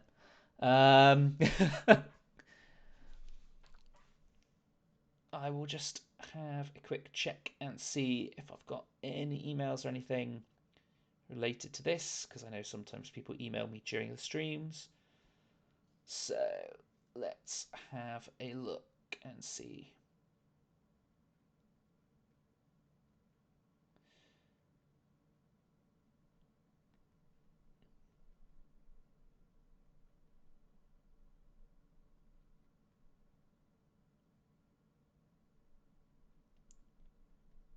Doesn't look like I've got anything, although I'm sort of texting at the same time. Oh, I'm trying to think if there have been any games that we wanted to take a look at in a little bit more detail. That perhaps I didn't get the chance to look at. It's sometimes a bit tricky to remember. If there are any games you can recall that I didn't look at, please do let me know. I know I didn't look at the Dead Rubbers particularly. I mean, I could look at the the Grob game, because I didn't really see that in all its glory, and I'm sure Tim would be delighted for me to show off his win with the Grob. Just as we wait for this fourth game to start, and it's the game that I've currently got up. I'll have a look at that in a moment, Jack, because I did go into that in a little bit of detail because that's what I thought was going to happen. Or we certainly had a brief look at it. So clearly, I mean, this is a bit of a nonsense opening from sort of G4 and then F6, but ultimately, the this queen on E4 is a little bit odd, but both players eventually will start getting their pieces out, like this. So that queen has found a fairly safe home on H4 in this position. The knight came out to F6. And both players castled, and this almost looks normal, except you realise there's no g-pawn for white. And I think we had a look at this position and sort of left it around here, and I thought black was doing quite well, sort of, was nicely developed.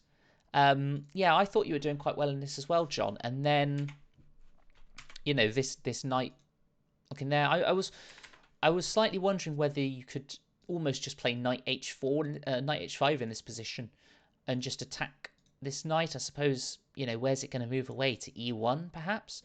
And then I suppose it can, your knight can jump into f4 and maybe you get something going there. Or maybe play bishop e5. That's an idea. Knight takes e4. That's a tactic, isn't it? That's a tactic to just win the pawn. So you can take on e4 and then take on f3 because you've discovered the rook. So that's definitely an idea instead of this. And obviously now you can't take on e4 because you can either take with the bishop or the queen rather. So knight to e5. It still feels like black's doing okay here. I know the engine sort of flipped and said it's fairly level, but it still feels like white's kingside's probably a little bit exposed here. But a fairly... well, I mean, given it was a Grob, it seems fairly straightforward. A fairly standard position, rather. And then b5 is... what happens if you take with a knight here? Oh, you can take on e4. That makes sense. Okay. So f4, and now knight takes e4. Ah. And okay. So that just drops the bishop, unfortunately. Okay. Yeah, you're right. It did feel like you had a good position. It just sort of I don't want to say fell apart, but sort of just yeah, knight takes e4, I suppose, is just a blunder. But then if you're having to play a move like knight d7, I guess you're not particularly happy. Okay, fair enough. Jack wants to have a look at his second game. I've got to work out the best way of getting that on the stream. So give me 2 seconds. It looks like the other game should start off in a couple of moments. I hope so, although both players are offline at the moment, which is a good sign. Let's have a quick look, friends. Jack Rudd. There you go. Yeah, this second game, I remember spending quite a lot of time on it because it was just, I mean, completely bonkers, the opening. I'm not sure exactly how to get it up on that screen. It might mean that it's slightly misaligned, but I should be able to sort that out. So yeah, okay, so it's, if I open it up in analysis, is that gonna help matters? Okay, that's not ideal, but it's gonna be good enough to have a look at this game quickly. I don't think there's an easy way for me to... That's a little bit better. We'll go with that. So this was the game with which started out one knight c3, and we were looking at this earlier, um, where after queen a5 c3 things went a little bit crazy after allowing this knight fork, and we had a look, and we were saying on the stream that queen takes c3 is a very natural move, but wasn't quite right. And actually, this move knight takes e4, which Jack said in the chat, is really interesting. Obviously, looking at taking on f2, either with the knight or the bishop. Also, still looking at taking on c3 potentially. Let's just quickly open this up on the side so I can see the other game starting. And, well, I mean, I didn't look in huge amounts of detail, but yeah, obviously, if you play a move like h3, then you can either take on f2 and it not look particularly pleasant with the king in the center of the board, or what's slightly more pragmatic is to take on c3, and then apparently there's queen b2 check, but aesthetically it just looks horrible. So instead of playing just a nothing move with h3, you've almost got to play this bishop out somewhere, let's say to e2. And as you say, I'm not sure exactly what's going on here. You sort of, your black forks the queen and the rook again. I'm trying not to just look at the engine, but it's such a tactical position. It's quite important. And so you've got both knights sort of stuck in the corner. Neither one of them can easily escape. I suppose the knight on h1 can escape via f2 because the bishop defends it, but then where does it go from there? You can always stop it escaping further with a move like h3. This feels like a very, very complicated position. Certainly better than what Paul got in the game, because after the bishop dropped back after queen takes c3 check, the game's, I wouldn't say over, but white's an exchange up, and black hasn't got huge amounts for it. There was another interesting moment in this game. I don't know if you realize this or noticed this, Jack. That where was it? I think it was in this position here. Maybe not this position. There was an opportunity. So bishop d2, bishop takes, king takes. I'm trying to. It was, yes, this position here, which obviously looks really, really good for white. This nice intermezzo move, but the move knight e4 is pretty nasty. Obviously now you can't take this, as I showed on stream earlier, because we're forking king and the rook, and then after the exchanges here, this knight's going to get trapped. You can play king d6, and that knight's going to go. You play bishop d7 and take the knight. Now, the engine at the time didn't suggest this to me because it's a pretty weak engine that's used during the games. But after knight e4, this move, not knight d4, which unfortunately loses, but after knight e4, this, just playing queen c2, and allegedly this is equal. I'm not sure under what conditions this is equal. It's because you have to play king f3 here. Ouch. Okay, so let's say white plays a nothing move with a3. Then you can play queen f2 check, and king moves. Then you can play the rook coming across check, and it's looking pretty nasty. What if you come forwards and play rook d8, and apparently there is checkmate coming up here. I'll take the computer's word for it, but clearly, this isn't the ideal place for white's king. But yeah, incredibly tactical game there. Yes, I think that's fair enough. I mean, it's not the most obvious move. I certainly didn't see it until I had to cheat and have a look at the engine. Still waiting for the fourth game between Charlie Keane and John Morrison. So, there was the other highlight I think from this evening was the game. I think it was the second game between John and Tim. Let me see if I can get that one up as well on stream, where there was the opportunity to sacrifice three pieces to give checkmate. Instead, John went for a line which won a piece and was perfectly reasonable. But there was a really nice checkmate chance. I will see if I can find it. I think it was this game. Let me see if I can get this up on the screen as I wait for the other game to get underway. So, well, yes. I mean, you spent. I'm not surprised you saw it, but you did. I'm not surprised you didn't see it, rather.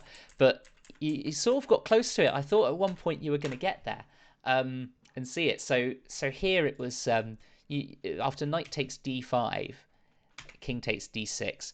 In queen f4 is obviously perfectly fine, but instead you can play queen e7, take c4.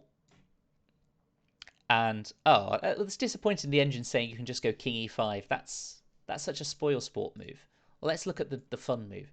If you take and then give the checkmate this way, which is what I was trying to make work during the actual game, although I did have to cheat slightly. I think I played a move out of order somewhere. But this was a really nice game actually against the From's Gambit. I've seen something before where you sacrifice this rook in the corner and just completely get a dominant position, and this black king just got totally stuck in the center. I think it's a really nice way to face the From's Gambit. This From's Gambit with e5 here against f4 for those that haven't seen it, although we've seen it quite a few times on the stream.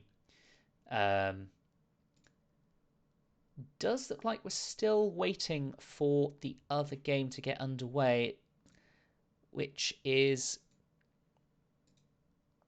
unfortunate. Slightly slowing things down. So I may have to mention this if this goes to tie breaks, that this is taking a little bit too long. One of the things we quite like about these sort of tournaments is they're sort of, they're fairly, quick. They don't take up too much time. But of course, this evening it's taking a little bit of time for John to play in between each game. So we will wait. We will wait and see. What is best against the Grob? Laughing? No. That's harsh. I'm not sure.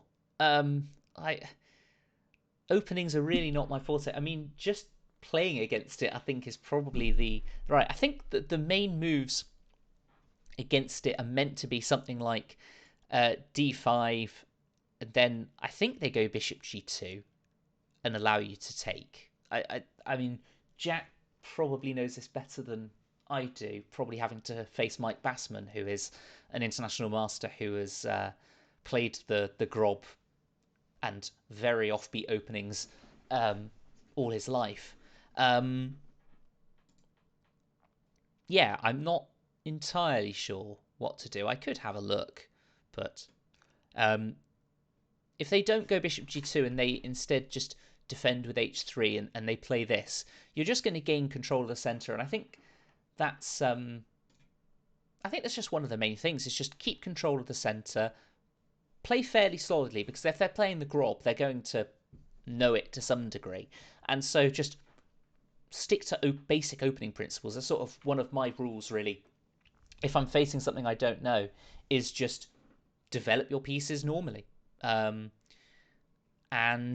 the game has begun between Charlie Keane and John Morrison. This is their fourth game, so If Charlie manages to win this fourth game or get a draw, then he will qualify for the finals and face Steve Dean. Whereas if John manages to win this game, then we will be heading to tie breaks. Yeah, the match is still going. They seem to have taken quite long breaks in between each of the games, which doesn't normally happen. We normally only have the one break in between the sort of the longer portion and the shorter portion of the match. So yeah, it sort of has slowed things down a little bit. Obviously, if this goes to tie breaks as well, then we could be in for an incredibly long evening. If they take 20-minute breaks in between each game, but we will see. Thanks everybody for joining me in the chat this evening. It's been a slightly longer stream than normal. Certainly at the start, it was pretty chaotic with 4 games going on, but yeah, down to just the one game now. I can just focus on this. Queen b6 in the Sicilian is definitely offbeat. I'm not sure I can give it huge amounts of credit. I think you sort of want to. I just see this and just see knight c3, knight d5 potential, and just hitting the queen. It just feels like the wrong square to commit your queen to. White instead deciding to play, how they have done before, and now knight takes e4, followed by d5 is going to be coming. So let's see how Charlie's going to respond to that.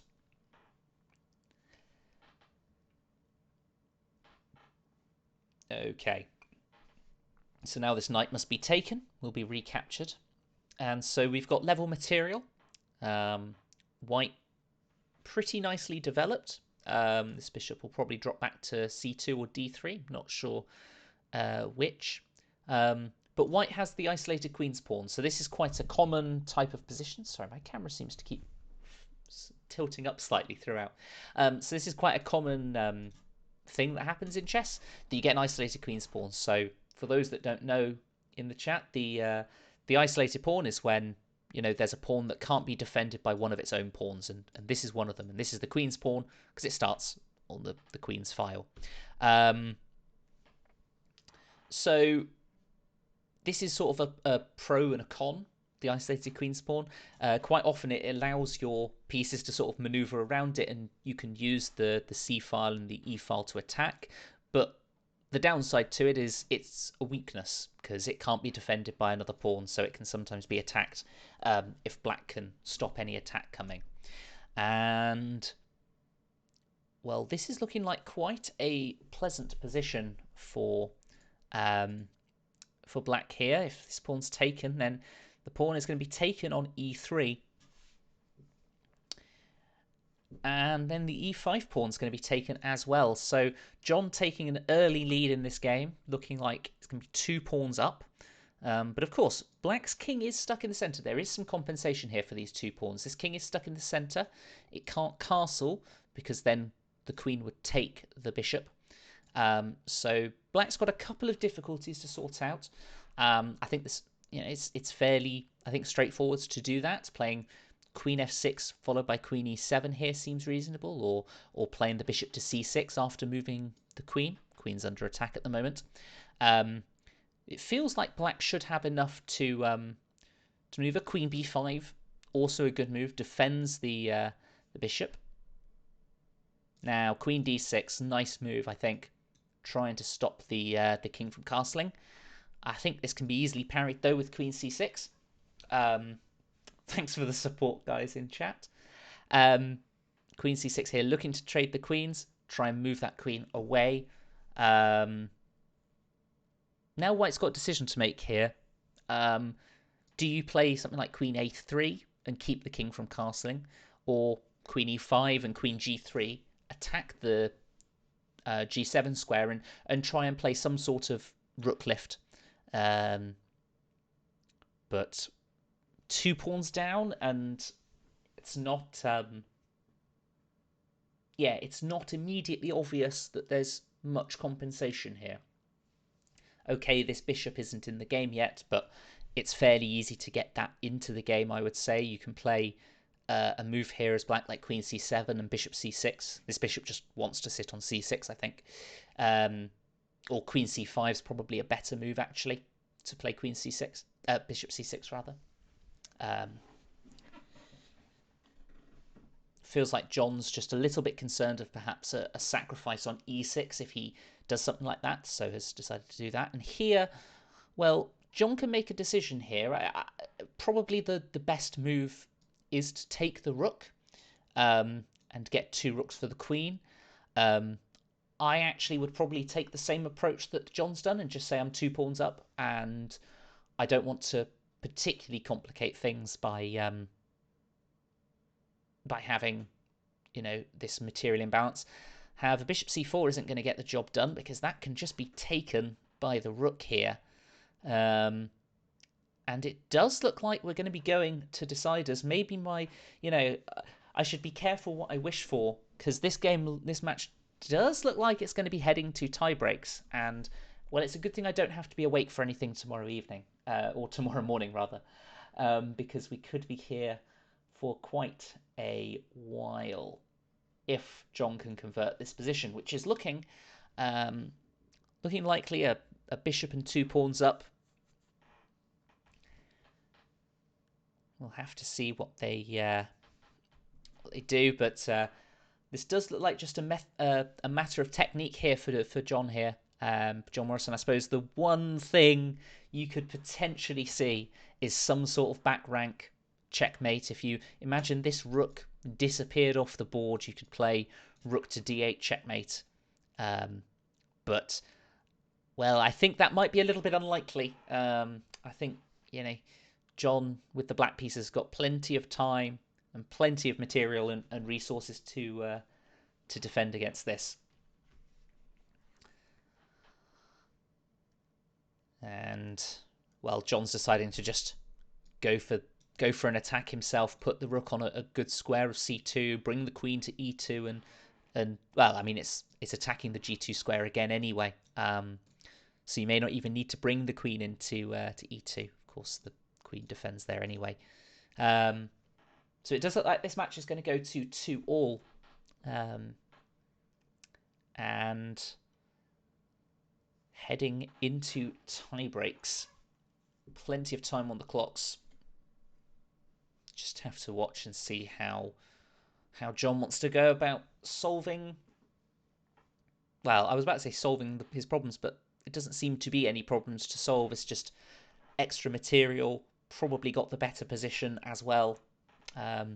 This queen on g5, it defends g2, but White's going to have to try rook d3, rook g3, and just try a checkmate on g7. That feels like it's the only way, really. f6 stops any back rank checkmates. Not that there were likely to be any anyway, but yeah, John just playing this nice and solidly.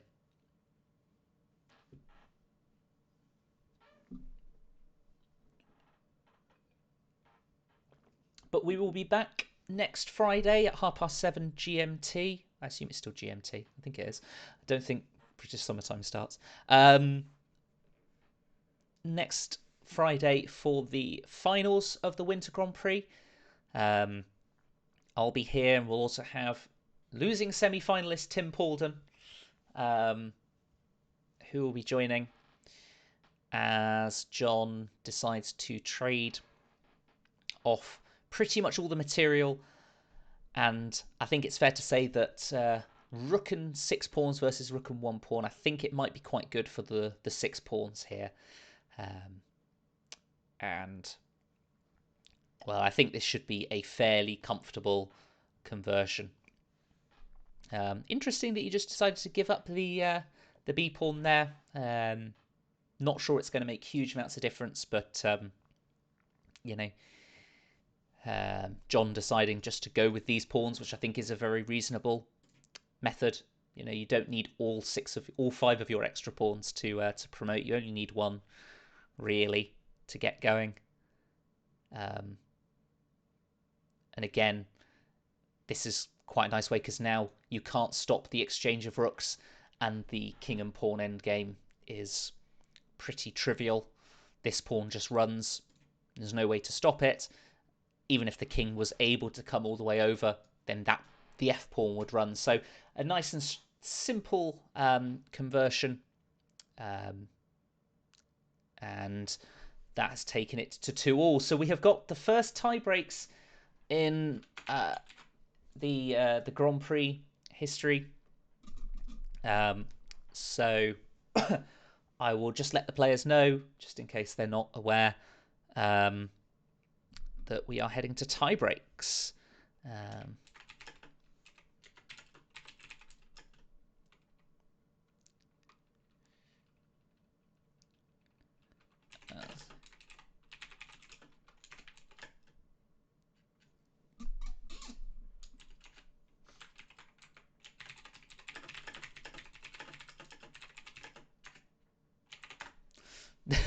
I'll say not too long of a break, just so we can keep the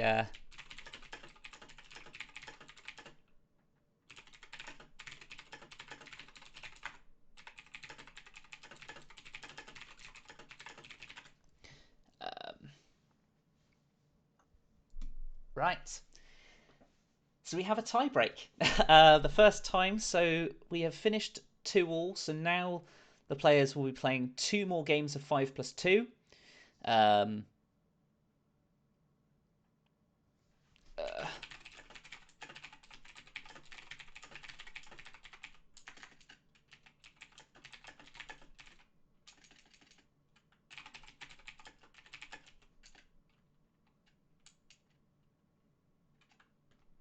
uh,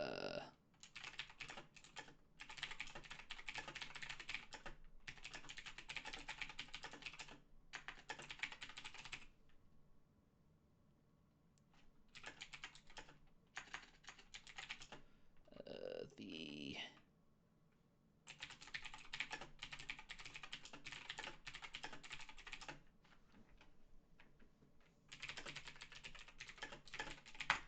right. We will. They're going to have a short break before their tie break, so I will. So I will let them have that, and I will turn to my other monitor, which is why I'm not looking at the camera, and ask if anyone in the stream chat has anything they wish to ask, or anything from the evening they wish to chat about, just to keep me company and busy whilst we wait for the tie breaks to start. What an evening this evening has become! It's sort of another potential tie break in Steve against Ian as well. That came down to the final game. The open section having matches both finished after 3 games and going pretty quickly. But the graded section this evening has had a lot of drama. And the first tie breaks. This is the 3rd time we've run the Grand Prix. We had the spring nearly a year ago now, the spring Grand Prix, and then the autumn Grand Prix as well. And neither of those went to tie breaks. And even in the autumn mini Swiss, we didn't have any tie breaks as well. Which brings me on to something that I should mention, that we are going to be running a mini Swiss. I don't know if it's a winter one or a spring one. I don't know what we're calling it yet, but that will be starting in a couple of weeks' time. If you're not already on the email list or part of the online club on chess.com, you can for Devon, you can just let me know, and I can send over the details if you want to play. But we'll be running another mini Swiss, which will be 4 weeks long. I think the first 3 weeks will be sort of qualifiers, if you like, so a qualifying tournament followed by some finals. We're looking to get 3 sections going, so that we've got small groups of players that will be facing off against each other, all of a similar ability. We've had quite a few entries already in, so please make sure to let Tim Borden know if you're interested in playing in that. It was a fantastic success at the back end of last year, and Tim and I are looking forward to covering that in a few weeks' time. That will be happening after the finals of the Winter Grand Prix next Friday, which me and Tim will once again once again be commentating on. And I have got it noted that that the first tournament from the Devon club was on the 27th of March last year, which is a Saturday. So I need to have a chat with Tim about this to see what potentially we can do. But on the 27th of March, so that's 2 weeks tomorrow. Watch out for some information about that, because it would be nice to do something to commemorate a year of this fantastic online club that and community that we've set up. Yeah, I don't blame you, Babs. I've only got water here at the moment. It might have to be quite strong later on after the long evening we've had this evening.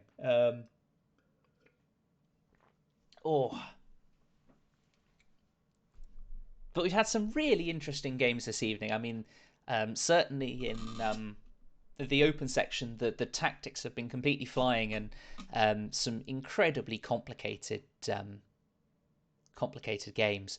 Um, and in the in the graded section, there's been some timeouts, there's been some big turnarounds and swings in the games. It's been and now we've got a tie break. Um, it's fantastic. Um, Whoops, apologies if you just saw that. It looks like um, there are some issues with Twitch. So hopefully things are all okay. If you can just let me know if everything is still okay on the stream. I've just had a notification to say that there are some issues with going live. I've just started recording locally from this point, so I can sort of stitch the two streams together. Um, but yeah, please let me know if I'm still online. Um, okay, that's good to hear. That's good to hear. It is. Yeah, I've just had a notification on my other screen to say Twitch is currently experiencing issues with going live. So there's potentially issues that if people that aren't streaming at the moment can't get live streams going. So but that's fine. I can record locally just in case. So if the stream does cut out at any point, I'll be able to edit it all together and try and get a video out if we lose out, and that'll go up on the YouTube channel, which is linked below somewhere. I'm not sure where, which has got all of the previous streams that we've done in Devon. So that includes all the ones that Twitch has subsequently removed because they have a certain amount of time that they get rid of them. Having said that, Game 5 is underway. The tiebreaks have begun, and we've got another accelerated dragon. And again with this c3, but the bishop's come out to c4 this time rather than sitting on e2. I think both players might be playing this opening actually against the Sicilian with c3, which might be why I think I've seen it a lot. So black expanding on the queen side, a very standard Sicilian thing to do when you play this Sicilian defense with c5. That you try and expand on the queen side, you try and put pressure there, whereas white's going to generally fight for the center. Sometimes they get f4, f5 in. Black is making an absolute beeline for the queen side, and they're both playing the opening very, very quickly. And queen d2. Now, what tactic can we find here? A3 is quite a nice move, looking to undermine. This bishop on g7 is an absolute monster. If this gets taken on a3, then you're going to play bishop takes c3 and attack both the queen and the rook. And it's quite difficult to stop just pawn takes b2. As if you play c takes b4 here, then this is going to be taken. And yeah, bishop h6 isn't going to do the job because you can play take on b2, which attacks the rook on a1. The rook moves to b1, and then you take on c3 with the pawn, and that's attacking the queen. So, and also defends the pawn with the rook as well. This is well, pretty much almost all she wrote. That is a very quick turnaround, and yeah, very very tricky. If you take on g7, which I'm sure was what John was potentially thinking, then the rook's just going to be taken, and yeah, now Charlie has to make the decision: do you take with the bishop or the pawn? I think I much prefer taking with the pawn there. Yes, okay, you win this exchange, but you don't want to lose this bishop, because all of a sudden your dark squares are potentially going to get in trouble. If you can just imagine, instead, if you take with the pawn, this is a really nice solid structure. This queen's still got to move because it's all defended by the bishop, and yeah, that looked horrible. This is still very good for black. This pawn on b2 is still very very strong. You're probably going to play rook a8 and rook takes a2, or try to. Maybe even playing queen out to a5 maybe. This bishop will come to b3 and defend this pawn, but it's tricky. You're also in some positions able to take on e1, but one of the major things that black's got to watch out for here is if this bishop were to take that rook, then white would have had queen f6 and queen g7 checkmates. So that's one of the sort of standard tactics that black has to be a little bit careful of. But now that c pawn's gone, this is a nice outpost for the knight. So I think it's a good idea to put that there. And the point is, if you queen f6 here, because now the bishop's blocked, you can play knight takes f3 with check, and then the queen would have to come back and take that. So the tactics all worked out there, and of course you have to take with the bishop here. If you took with the pawn, then queen f6 would be a problem, and black would have to sacrifice a knight in that position to stop checkmate. But despite all of the troubles that white has had, white is developing some sort of attack on the king's side. I'd have really liked to have seen knight c6 here. Just trade off those queens. Stop any potential issues. D5 and e5 has been played, so e5 tries to block off this bishop, but that allows the knight to come into f5 in this position, whilst also discovering the trade of queens. I think knight f5 is almost crucial here. Otherwise, queen f6 is going to come in and cause some problems. Good move here from Charlie, and again, a good idea from John here not to trade the queens. Understands that he's in a very tricky position because of this pawn on b2, dropping the pawns on the queen side. Important to keep the material on the board and create complications. Look to play g4 at some point and just get some sort of attack going. Also defends the e5 pawn as well.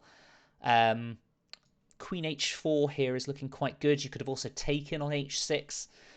Queen c7 also looks like a good move to take on e5 and to bring your queen over to defend on the king's side. Lots of different options here to defend, but you've still got to find a good one, and I think Charlie has.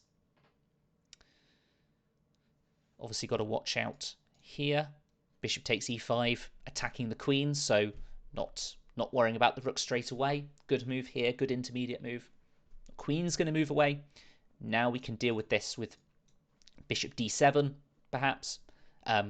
Taking the bishop and attacking the queen, also a good idea. Although I don't think you can keep hold of that, as you still want to sort out this rook, I think. But looking like a strong position, in fact.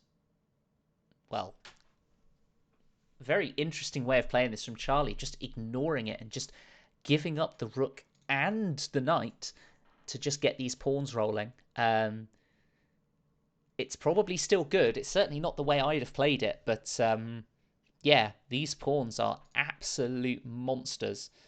Um, but it certainly seems, I wouldn't say scary, but a little bit surprising that that Charlie would want to go into these complications when there was a much simpler option. Um, and again, it's just allowing these checks to come in. I mean, look, one of these pawns is going to promote, and so black is going to have a queen and is going to have an extra queen, but than what he's got at the moment. But yeah, interesting way of playing it. Certainly not the way I'd have played it. You were, if you're ahead in the game, generally you don't want to complicate things. You want to just keep things nice and simple. And if you have such a massive trump card on the queen's side with those pawns, then yeah, I'm not sure why you just give up all the material. As it turns out, I think it's going to still work out in this position. This you can play bishop d7 here. The bishop covers the rook, and so you're out of checks here, and now you can take that rook and get a queen, and the game should be over. But yes, it's I think brave is the right word, Ocelot. Um, there's another word I can think of, but I'm not going to use it because this is a PG stream. But it is it's an interesting way of playing it, that's for sure.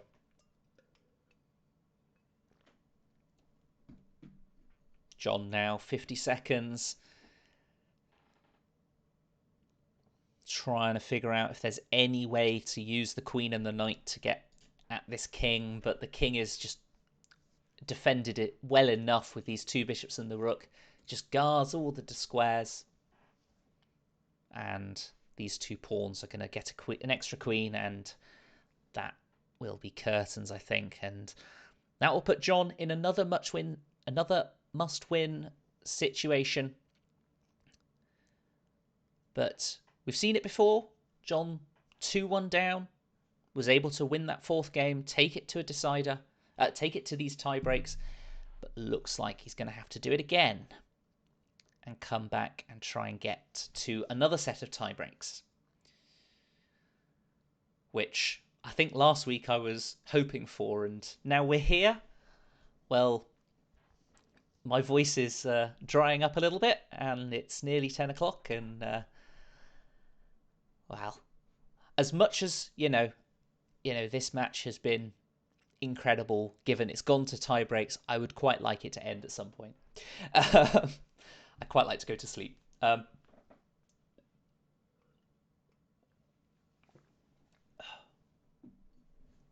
So again, just a matter of technique here for Charlie. A queen and a bishop for the rook, and a couple of pawns. Just got to negotiate anything potentially tricky. I don't think there's too much to worry about. Could even just have taken the pawn on a2, but I mean, there's pretty much every move is going to be winning. It's just a case of how he wants to go about it. But well, it looks like John has lost on time, has run out of time. Obviously, in a very tricky position with white. So Charlie takes a 3-2 lead in this match. I mean, I say bedtime. I mean, I know full well I'm not going to be able to sleep for quite a while after this, but yeah, it is. We're streaming for nearly 2.5 hours now, and I think the longest stream we've done before is just under 2 hours. So yeah, it's quite a long one this evening, and we're still going, but there's still one more game to go. If John manages to win this game, he will take it to another set of tiebreaks. We keep going with these 5+2 games, so they play two games each, one as white, one as black, until we get a winner. So we're not done yet. We're not done yet. They're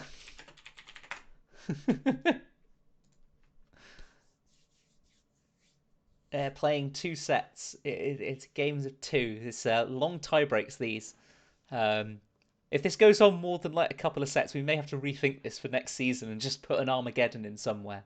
But we will see. But yes, Charlie with a 1-point lead going into this final game in the tie breaks. Yep, call your friends, come back, come back. The match isn't over. The audience thought it was all over, and well, maybe it will be after this game. Maybe it won't be. Who knows? But we will find out. So John seems to be playing on a phone, which, yeah, that could be a problem. I'm not sure.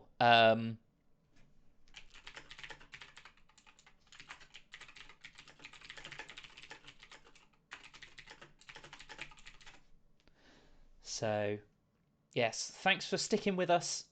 It's been a long evening. It's going to be interesting, next week, of course, if it goes to tie breaks in either the graded section or in the open. It'd be great to see some tie breaks in there as well. For all the mustard, but we shall wait for their sixth game to get underway. It's quite a lot, to be honest, if you think about it. 6 games in an evening. We thought about 3+2 in the tie breaks. I think we just wanted to keep it as like a familiar time control, so we didn't have to like reissue challenges with another different time control. It's just once you finished your 5+2 games, you could keep issuing the challenge and just keep going back and forth until you're eventually done.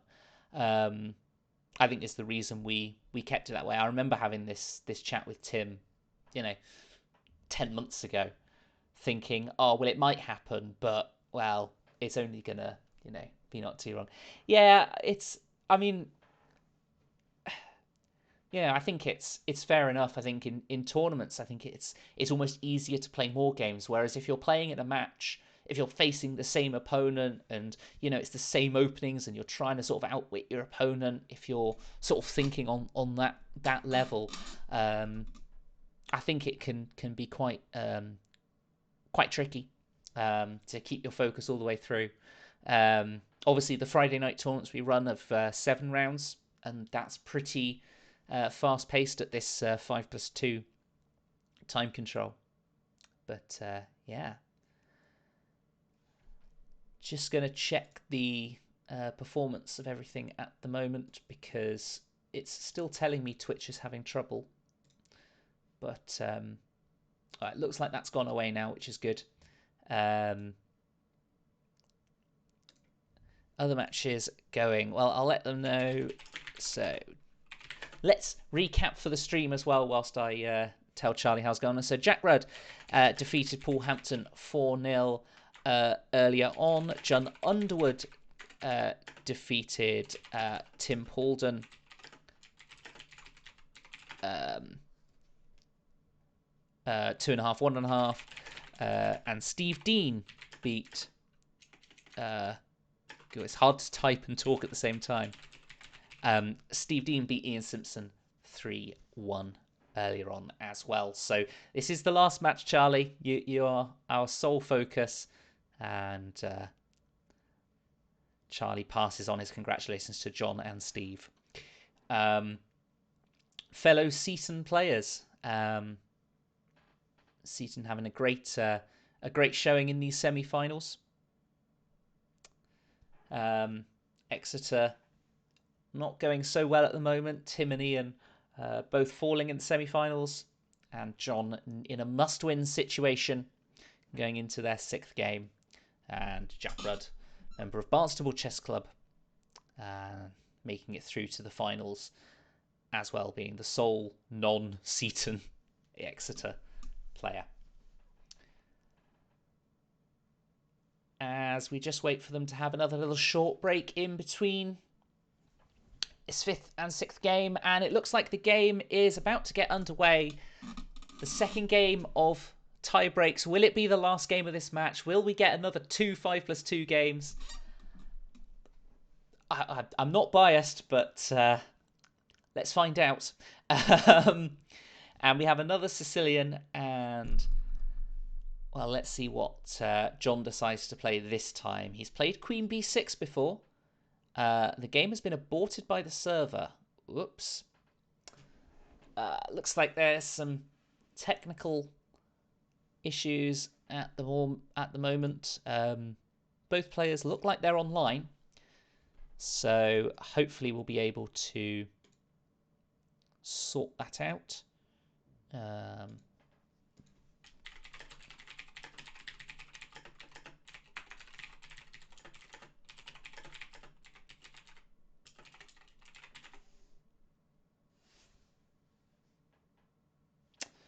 So technical difficulties along with tie breaks equals a long stream for us this evening.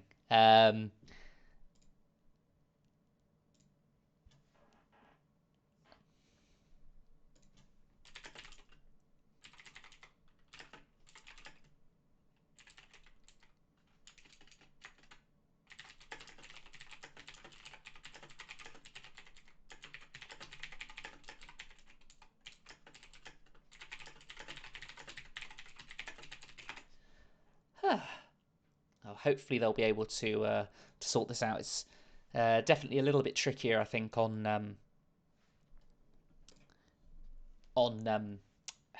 phone to do challenges, although I've not done it myself. So yeah, it does make things a little bit trickier, unfortunately. But hopefully they'll be able to get the sixth game underway. It was a false start. False start. Someone went out the gates a little bit too early. So let's just keep an eye and see when they get going with their sixth game. They got our hopes up thinking the potentially the last game was underway.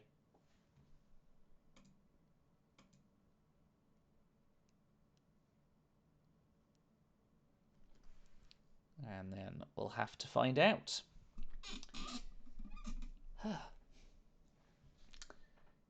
Good to see so many people still here in the chat watching the stream. Thank you for sticking with us. Yeah, they should double my salary. Unfortunately, it is from 0 to 0, so they probably have already doubled it for my efforts. But you know,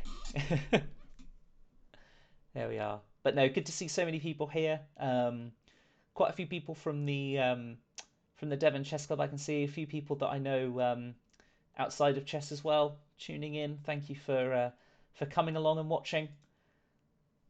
As we wait and see whether they can get their final game underway. Here we are then. We've got the correct colours, so that's a good start. I'm slightly hesitant to say we're underway because of what happened last time. And this is where it broke last time. Queen c7 instead. Here we are. Right. So John has tried Queen b6 and is now going Queen c7. Unorthodox way to play a Sicilian. You know, you don't normally want to get the queen out and commit it to a square so early on, but you know, it's taken us out of any theory, and away we go in potentially the final game of the semi-finals of the graded section. Good lord. Of course, if John manages to win this game, then we will go through to another set of 2 tie breaks. I'm not sure what the players will think of that. I'm not sure what I'll think of that, but we'll cross that bridge if we get there. So Charlie only needs a draw to take it through to take him through to the finals and face fellow Seton player Steve Dean. As White has played the usual d4 break. Once you play c3, that's sort of the general idea.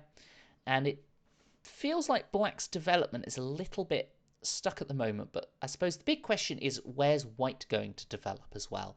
You know, where's this bishop going to sit? Probably on e3. This knight, is it going to come round to say f1 to g3? Seems like a reasonable option to me.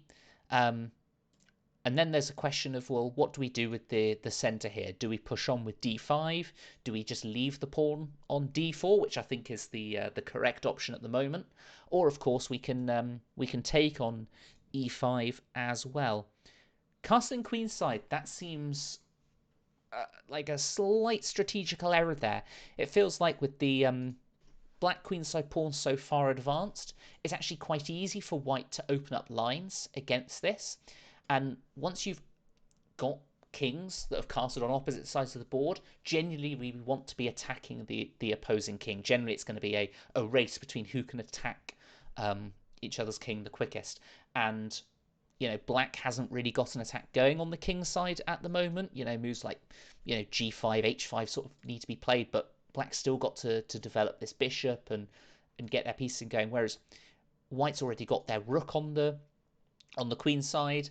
It feels like moves like b3 or a4 can attack on the queen side. And whilst white still needs to develop their bishop, just feels like white's got the trump cards in the position. And I think at this point, I'm not sure what I think about d5.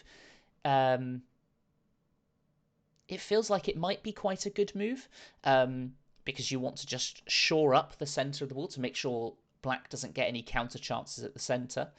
But at the same time, it gives black this c5 square to potentially put pressure on the e4 pawn. Black, of course, going g5 now, so going for this kingside play with rook g8. But as soon as g4 is played, this knight, well, I was going to say drops to d2, but now would go to h4. But that's fine because it can jump to f5. I think you're right. I think you're both right, Jack and Ocelot. I think on balance, I think it is probably a good idea. Because black's position is a bit clunky. White's using that space advantage to stop black from either maneuvering their pieces over to the king side to attack, or more likely bring their pieces over to the queen side to defend. And now we can see white's looking to start opening up the queen side and get an attack going. Of course, he's dropped the e4 pawn here, but well, you can play knight. You can. Is there a tactic here? We can play knight takes c4 potentially. So taking on e4 and then discovering an attack. I'm also looking at things like knight f5. Am I missing something obvious? I'm not sure. I'm gonna cheat.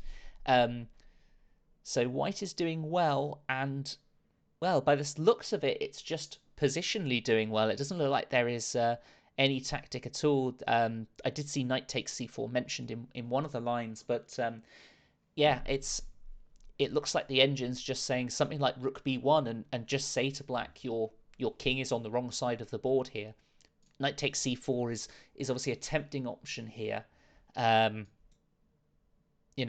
I was going to say it's discovered an attack, but of course the pawn's just undefended. Or can't be defended again. This bishop now taking, but well, now we've got a question of, where do we want to put this knight? Yes, the stream is still going. We are in tie breaks. We have reached tie breaks between Charlie Keane and John Morrison. This is their second tie break game. So yes, thanks for still being here and joining us this late on. But yes, I mean, so material-wise, black has won a pawn, but white has got all the trumps in the sense that this opposition king is wide open, whereas the king on the king side should be relatively safe, albeit if black can eventually get something going, then maybe you need to watch out for these light squares, but black's going to take quite a while to get there. Thanks for joining this evening, John. Congratulations. We'll see you next Friday in the finals. I don't blame you for calling it a night. I'm here till the bitter end. And Charlie makes the decision to just drop back with the knight to e3. So Charlie is a pawn down, but is going to be able to get the attack going. Black probably has to play bishop to b7 to defend the a6 pawn. from the queen. And now it's a question of, well, how does white get their pieces into a devastating attack? It feels like rook b1 is a natural move. Get that rook on that open file. Queen b7, that doesn't look like the right idea. You can now take on d5, and that creates a discovery on this knight. And if you play queen takes or queen takes knight there, there's not enough defenders or attackers. So black has taken on d2 instead, but now what can we do in this position? You can take on d2, and then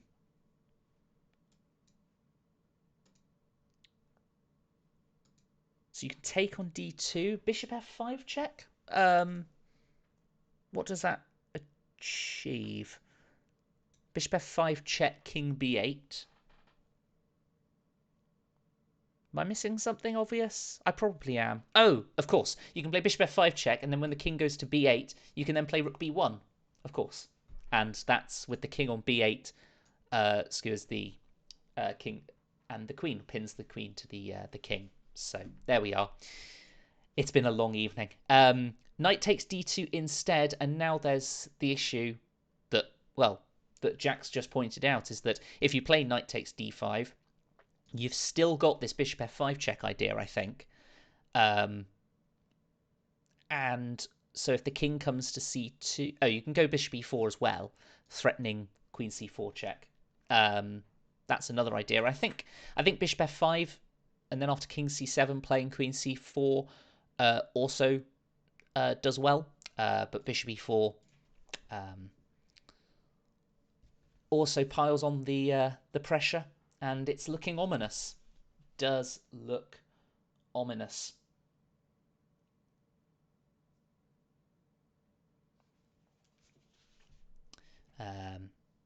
So just had word from the president of Devon, Dr. Tim Paulden.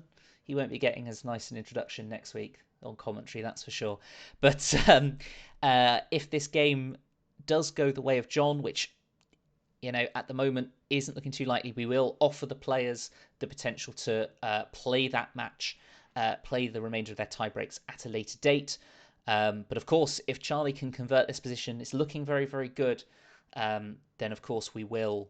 Sorry, I lost my train of thought. If Charlie wins this, then obviously we're done. But if John manages to turn this around, then we will be offering them to play their match or conclude their match at a different time before next week, because otherwise we could be here all night.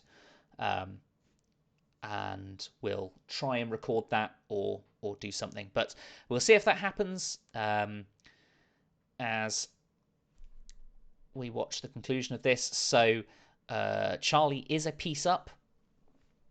So after bishop to b5, rook takes a2. The material will be that white is a piece up. Black has got an extra pawn for it, and again, this should be a conversion for Charlie here, and should manage to get this one through. This is a nice move, c5.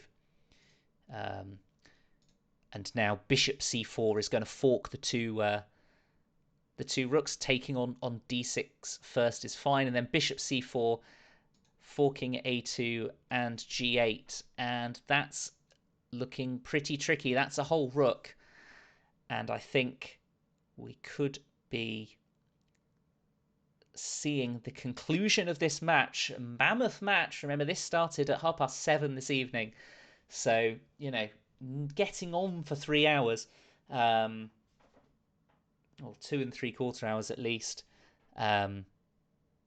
But it's looking like the end is in sight here. It's difficult to see a way that Black, John Morrison here, is going to find a way through, and that will send Charlie Keane through to the final against Steve Dean, which promises to be a cracking match. No matter who wins this, the finals next week look fantastic. A rematch between Jack and John, and then the winner of this game up against Steve Dean, looking like Charlie Keane. And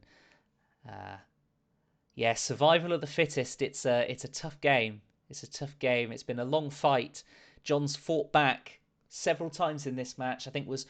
I don't think has ever been ahead in this match if I remember correctly. I think he was 1-0 down, 2-1 down, 3-2 down now, and hasn't been able to pick it up with the black pieces here. I think that might mean that we've had 5 black wins, and this will be the first white win. I might be wrong on that. Because my memory is completely shot from this match. But it's looking like the end is in sight. Even if this is a draw for Charlie Keane, even if John's able to get a stalemate, then Charlie will be going through to the finals. So just one rook left to take before Charlie will be victorious. Or you can give checkmate on the next move. Rook's going to block on f5, and rook takes f5. It's going to be played, and Charlie Keane is going to be taking this match on tie breaks. He's going to have won 2-0 on tie breaks, 4-2 overall. What an incredible match this has been to watch. Really back and forth, and I think the match pivoted on game 3 where John was ahead and ended up blundering, and Charlie was able to pick up game 3 to take a 2-1 lead when it could have been the other way round. But Charlie Keane does take this match. And so we will see Charlie Keane against Steve Dean in the final next Friday at 7:30. Many congratulations to those two. Commiserations to John. What a match that was. At 10 past 10, 2 3/4 hours on from where we are. That's it.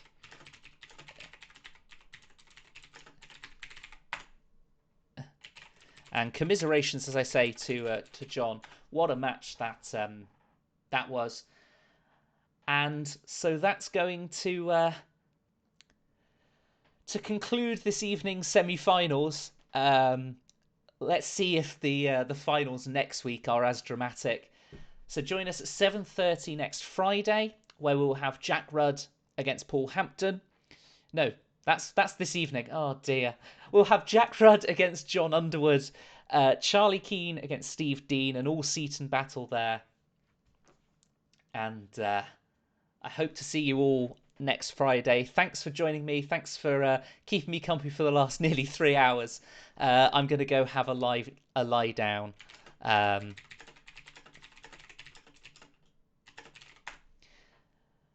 See you for now. Thanks for watching, and have a good night.